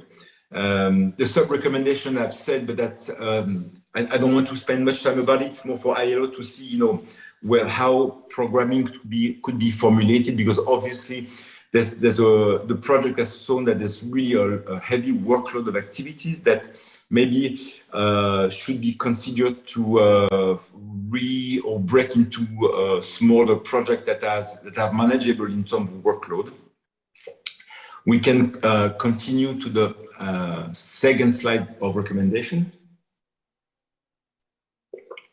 So the second one is the importance, recognize the importance. ILO is really acknowledged as a technical authority in Ukraine, and also as a somehow advisor.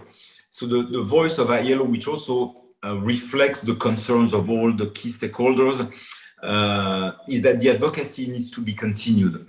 But it will be important to somehow set objective. Where do you want to go with the advocacy?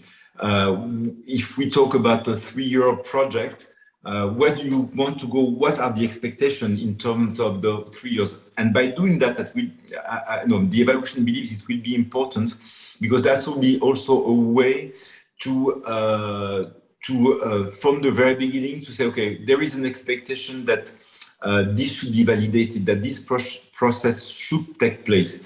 And so that also, and a strategy would help identify who are the key stakeholders to talk to press on, to involve in the advocacy effort.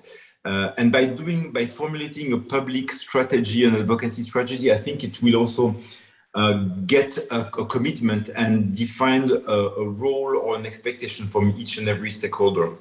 And that relates actually to the following recommendation, which is to develop a theory of change for the project with change indicators. So when we talk about change indicators, they are changes that are under the responsibility or the accountability of the project. Obviously, for instance, the validation of a law is not under the responsibility of the project. The project doesn't have that power, but at least the project can show that it has done everything, for instance, consulted with stakeholders to prepare the ground for a reform to take place. And by distinguishing things, this from the change results from the project. In this case, for instance, if we talk about institutional validation, it could help identify the reasons why, or maybe what could be done if everything has been done by the project, what misses or what remains to be done for the validation. So recommendation could be formulated. And I think it could be useful to distinguish the change indicators under the project responsibility and influence, sphere of influence, and under the change, the end results that is not under the direct project responsibility, but that is an expectation, that is the reason of being of a project. And the last recommendation is about definitely that has come as well as a need expressed from the team to have a labor administration and inspection expert, actually that could be based in the regional office of ILO in Budapest, that actually could not only serve Ukraine. If I think about Moldova, that also has been granted recently the EU candidate status, will also, and there are so many links between Ukraine and Moldova in terms of the way forward, that it really makes sense to have such an expertise available at the regional level. I'm really sorry, I think I've really went beyond the time that I was allocated. My apologies for that, and thank you for listening. And now I'm leaving the floor if you have any questions. Thank you very much. Merci bien, monsieur Vasseur. Merci. Не треба вибачатися. Ми вам... Don't say sorry. We are very grateful to you for this profound assessment and for that you've shared this information with us. And Sophia Litvin has written in the chat that they're grateful to everyone who participated in these interviews with Thomas, because it is your source data, your information that formed the ground for this professional evaluation assessment. I see no questions or hands, and that means that we are going to proceed with the wrap-up session. But before that, we will see a couple of slides. Life can be understood only when looking back, but you need to experience life looking ahead. This is Kierkegaard. So life can only be understood, realized when looking back, but you need to live your life while looking forward. So now I pass the floor to Roman Poklonsky.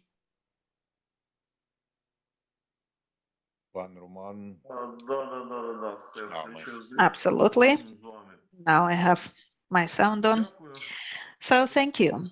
Thank you all to all the organizers of the project, EU-ILO project. Thank you for your activities, for white books, for comparison tables, for every individual project, for the workshops, methodological guidelines, for the sets of my methodological guidelines prepared for the projects, even though sometimes they covered 100 pages or more, but we still try to be very attentive working on those. I hope that this is not the last project, that the work will continue and to a greater, or at a better quality. And on the part of the Ministry of Economy, let me assure you that the labor reform is going to go on. Thank you. Thank you for your attention. Many thanks to you, Mr. Poklonsky. And now the floor goes to Mr. Petro Tuley from the Confederation of Free Trade Unions of Ukraine. Good afternoon, dear colleagues. It's so sad to acknowledge that the project is over. But I believe that it's not the full stop. We would like to see the sustainability, and we would like to see the efforts to go on, as mentioned by our participants. Hopefully, the draft law on OSH finally will be approved. And on behalf of the trade unions, I'd like to say that a big number of people have participated in this project. During this event, over 170 people are participating. This means that the project is relevant, is interesting. People are passionate about this project and want it to be successfully accomplished. We've got ongoing war. It's a challenge. There are also some other challenges. But sooner or later, we believe the project's efforts won't go in vain. These efforts will be reflected in the legislation and future practices. Finally, we will adopt the standards and practices which Ukraine, as the candidate state, should live up to. I'm not going to elaborate on the project's importance. I would like to thank, first of all, the Budapest office that has been supporting the project. Many thanks to the national coordinator, Sergei Savchuk. This is the person who proved and actually the importance of this project, convinced the international community to launch the project. Many thanks to two project leads, Mr. Antonio Santos, who is a very emotional, very passionate and convincing person who actually irradiates the commitment. Also, many thanks to Mr. Dudas. He makes a calmer impression, so to say, but nonetheless, he invests lots of efforts to finalize this project. Many thanks also to Ms. Sofia Litvin, to Ms. Inna Golek, and of course, the gratitude extends to all our social partners. Ms. Nanichenko, in her statement, mentioned that social partners, due to the project's efforts, finally resume the meetings, the roundtables, the workshops on the platform of the Trilateral Council. So the social dialogue helped achieve some outcomes. Anyway, we progressed, we moved forwards along this spiral of development. Once again, many thanks to the passionate community that supported the social partners along this path. A big number of federations and confederations representatives partook in this project.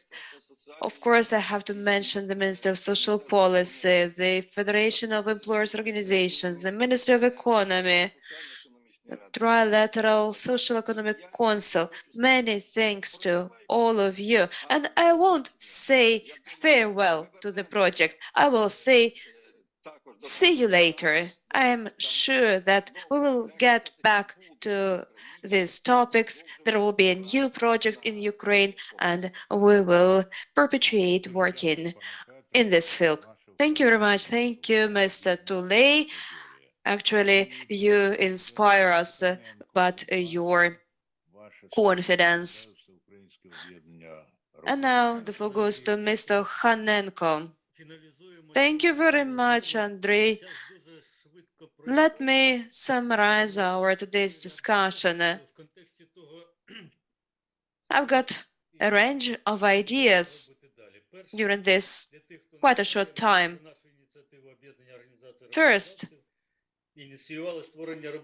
we initiated creation of a working group advocating for prolongation of the project or launch a new project. And I would like to appeal to the Minister of Economy and the Minister of Social Policy. Your participation in this working group is essential. Please delegate someone from the Ministry of Social Policy. At the moment, Ms. Natalia has not proposed any candidates. On behalf of our organization, I'd like to thank the evaluator of project for your profound analysis and your useful recommendations. And finally, let me thank all the project partners, especially our team of enthusiastic healthcare professionals who recognized their responsibility for such field as psychosocial support of healthcare professionals and other workers being active in other economic sectors. Lots of work lies ahead. We have to mobilize the best experts and start progressing. I think that in course of our dialogue, we will come up with the best ideas of the ways to achieve our goal. Each of us, each citizen of Ukraine and the country on the whole needs these achievements. I wish you pleasant holidays, Easter holidays, and I wish all of us to be victorious in our own sectors. Glory to Ukraine and glory to heroes. Many thanks to Mr. Hanenko, who emphasized the crucial role of the dialogue, which facilitates achievement of the goals, and hopefully this dialogue further on will be an efficient tool. I failed to notice the time when Mr. Pilgrim joined our meeting, representing another project, which is under care of the regional office. So, Mr. Pilgrim, over to you. Добрий день, And thanks, Mr. Kulikov. A pleasure to see you again, this time virtually. And I hope very soon again in person. I'm heading the ILO office for Central and Eastern Europe. We cover 18 ILO member states in Central and Eastern Europe. The largest, biggest country we cover is Ukraine. And we have currently 12 staff members working out of Kiev. And as Mr. Kulikov mentioned, I'm based in Budapest, taking care of the entire region. So I've been asked to give a concluding remark at the end of 4 hours, so I'm better very brief. I will not say anything about the key achievements because we had several interventions on what the project achieved.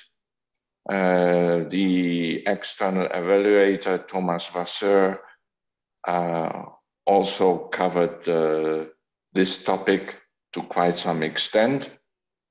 So I better conclude with an outlook what's next. And this fits very well with the quote Mr. Kulikov showed to us from the very famous Danish philosopher Kierkegaard. I think in the short run, the ball is very much in the court of the Ukrainian government, to use soccer language. The project helped to elaborate draft legislation on occupational safety and health. It's now with the Ukrainian parliament. Same holds true for the important project of coming out with a new labor code for Ukraine, to which we also, within the scope of this project, but also beyond the project, we contributed a lot. We helped to convey meetings with the social partners, discussing this key project. So both key initiatives on creating new modern legislation are with the parliament, and we hope that both initiatives will advance very soon. I can only assure you that we are around to assist you, the government and the social partners, if there is any further need to discuss again the technical comments we provided or any other subject you want to discuss. Otherwise, I think we have laid the ground for implementing the new legislation, which means we have assisted the Labor Inspectorate in Ukraine to take over a crucial role in supervising, informing, and enforcing any new legislation that will be adopted. We are there to assist you in implementing any new labor legislation, OSH legislation that will come out. I would say this is the advantage of working with a specialized UN agency like the ILO. We are not a consulting firm. Ukraine has been a member of the ILO for decades and will remain a member. So we are around to respond to this important member state, whether there's a project or no project. That doesn't really matter. Of course, let's be honest, with the limited regular budget resources we have, this assistance has its limits, and the EU project helped us enormously to increase our footprint. But I should also inform you on this occasion that the ILO itself has recently decided to expand its footprint. The governing body has decided, at the request of the ILO Director General, to establish a full country office in Ukraine with an internationally recruited country director. Again, we have been around in the country for decades with very qualified staff, but it means the ILO itself will make available more staff, more non-staff resources for a larger office to be opened later this year in Kiev. This is our response to the Russian invasion in Ukraine and the needs for a quick recovery and reconstruction of the country. So this larger country office will also be around to assist on any maintenance work, aftercare of the project. Finally, let's try to think big. I mean, the times are very challenging for Europe and especially for Ukraine. So we need to think big when thinking about the future of decent work, of good work in Ukraine. What I and colleagues propose for the future is to intensify our joint work on promoting safe and declared work with a sectoral focus. That means to focus on risk-prone sectors such as construction, which will play a key role in reconstructing, rebuilding the country, mining, forestry, road transportation, port workers. So these are all sectors that are relatively known for a lot of work accidents, sometimes fatal work accidents. And I think if we try to reflect about the next phase of the collaboration, I would recommend to take this sectoral focus to advance on creating safe and good jobs in Ukraine. I would also strongly suggest to continue the work on using the labor inspectorate on preventing labor exploitation for Ukrainians fleeing from the war, either fleeing abroad or fleeing within the country. A lot has been said already on this. No need to provide any details. And last not least, I would also suggest to continue working on what we introduced after the outbreak of the war, using labor inspectors as a referral service for psychosocial support at the workplace. We all know that this will play a key role, as unfortunately we have many people coming to work suffering from post-traumatic stress disorders and other psychological illnesses. These are my three suggestions on what to do next, apart from maintaining, providing further support on important legislative initiatives. We are ready to work with our Ukrainian partners and the donor community on these ideas. Last not least, and I think that is a must for any concluding remarks, a big thank you at the end of 6 years of work on improving safety at work in Ukraine. First of all, I would like to thank all Ukrainian constituents for their dedicated work, especially during the past 14 months under very difficult conditions of war. I truly admire the resilience of our Ukrainian partner and the Ukrainian society at large.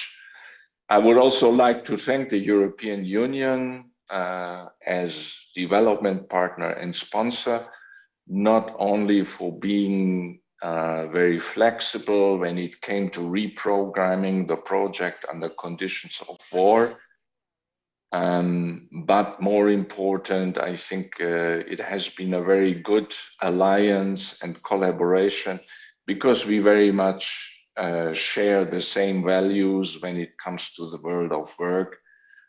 Just as a reminder to all of you, if you read the European Pillar of Social Rights from 2017, there's a great similarity with the ILO vision, ILO key agenda. So that is very helpful. And as we all know, many parts of the EU acquis when it comes to world of work refer to international labor standards. Also in this area, you can find same values and a lot of similar approaches. And then last not least, a big thanks to the project team, Scholt Dudas, the project manager, Antonio Sanch, who's also been with us during today, the former project manager. I think this is also a great sign of continuity that we could have the participation of the two of them, to Sofia Litwin, our project coordinator for many years, and to Ina Holjuk, project assistant that has been so helpful in organizing all the events, also this closing event. And he was mentioned, he's not part of the project team, he's not paid by the European Union, but by the ILO, but he made crucial contributions to this project and others, our national coordinator, Sergei Savchuk. So thanks for listening to me, and back to our lovely facilitator, Mr. Kulikov. Дуже дякую, thank you, Herr Pilgrim. Ми говорили тут багато конкретно.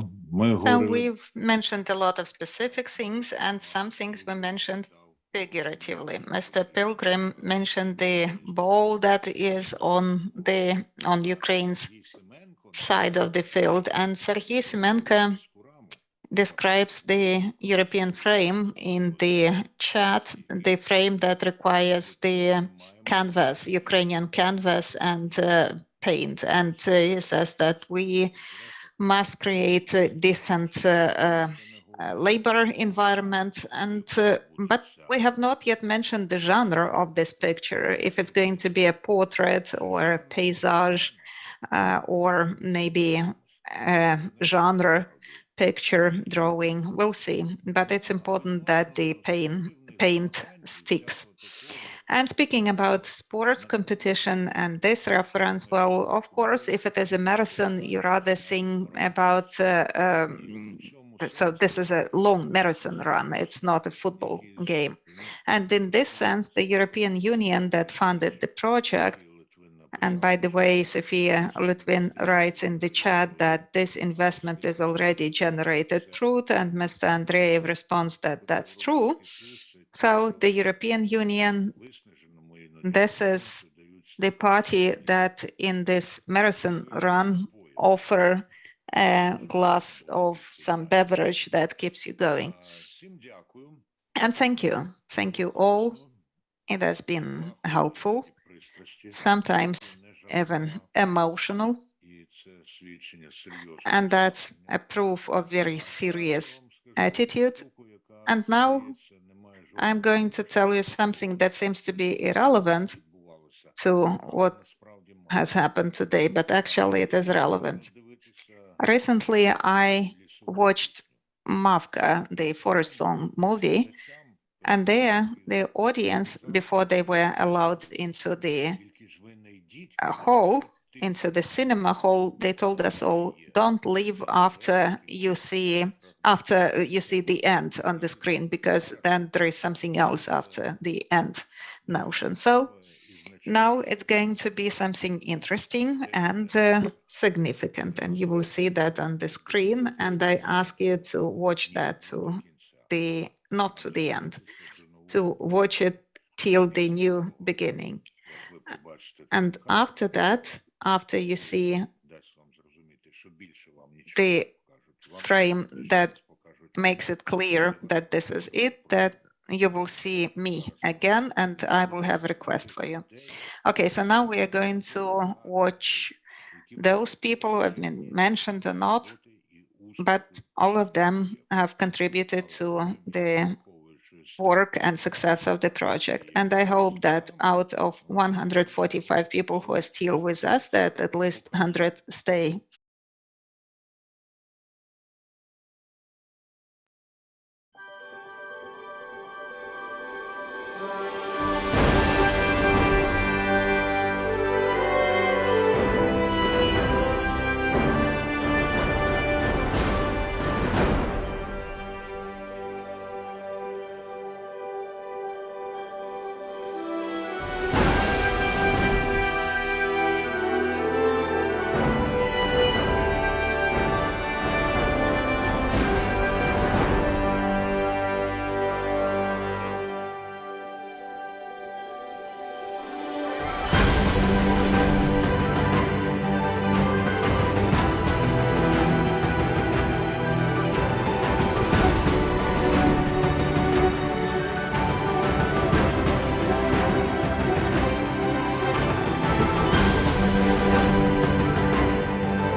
So, colleagues, and now I have this request for you. I ask you to do something that, yes, I believe that Larissa Savchuk, she has almost guessed what my request is going to be, because two people today raised their hand virtually, and there were a couple of hearts, but you have not used the applause mark. So now there are 138 of you with us.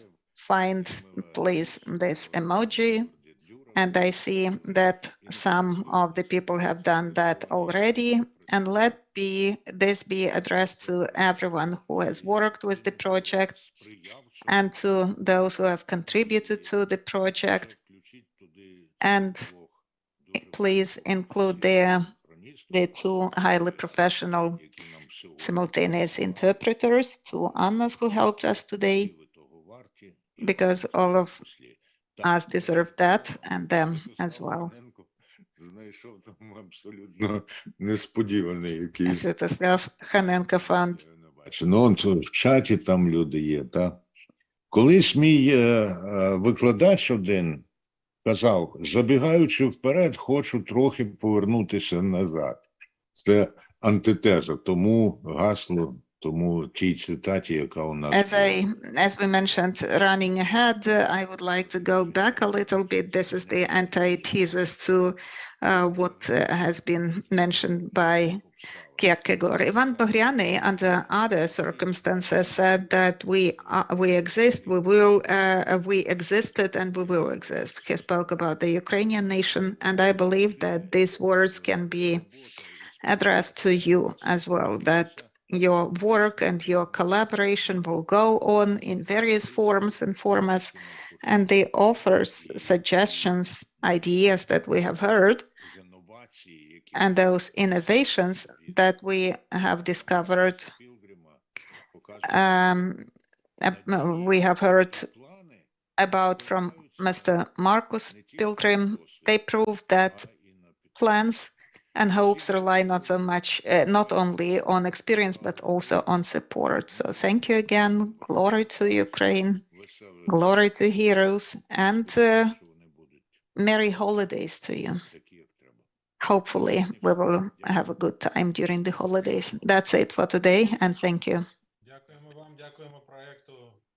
Thank you. Thanks to the project. All the best. Всім спасибо. Дякую. Перемоги. Перемоги нам всім. And moving forward to our victory.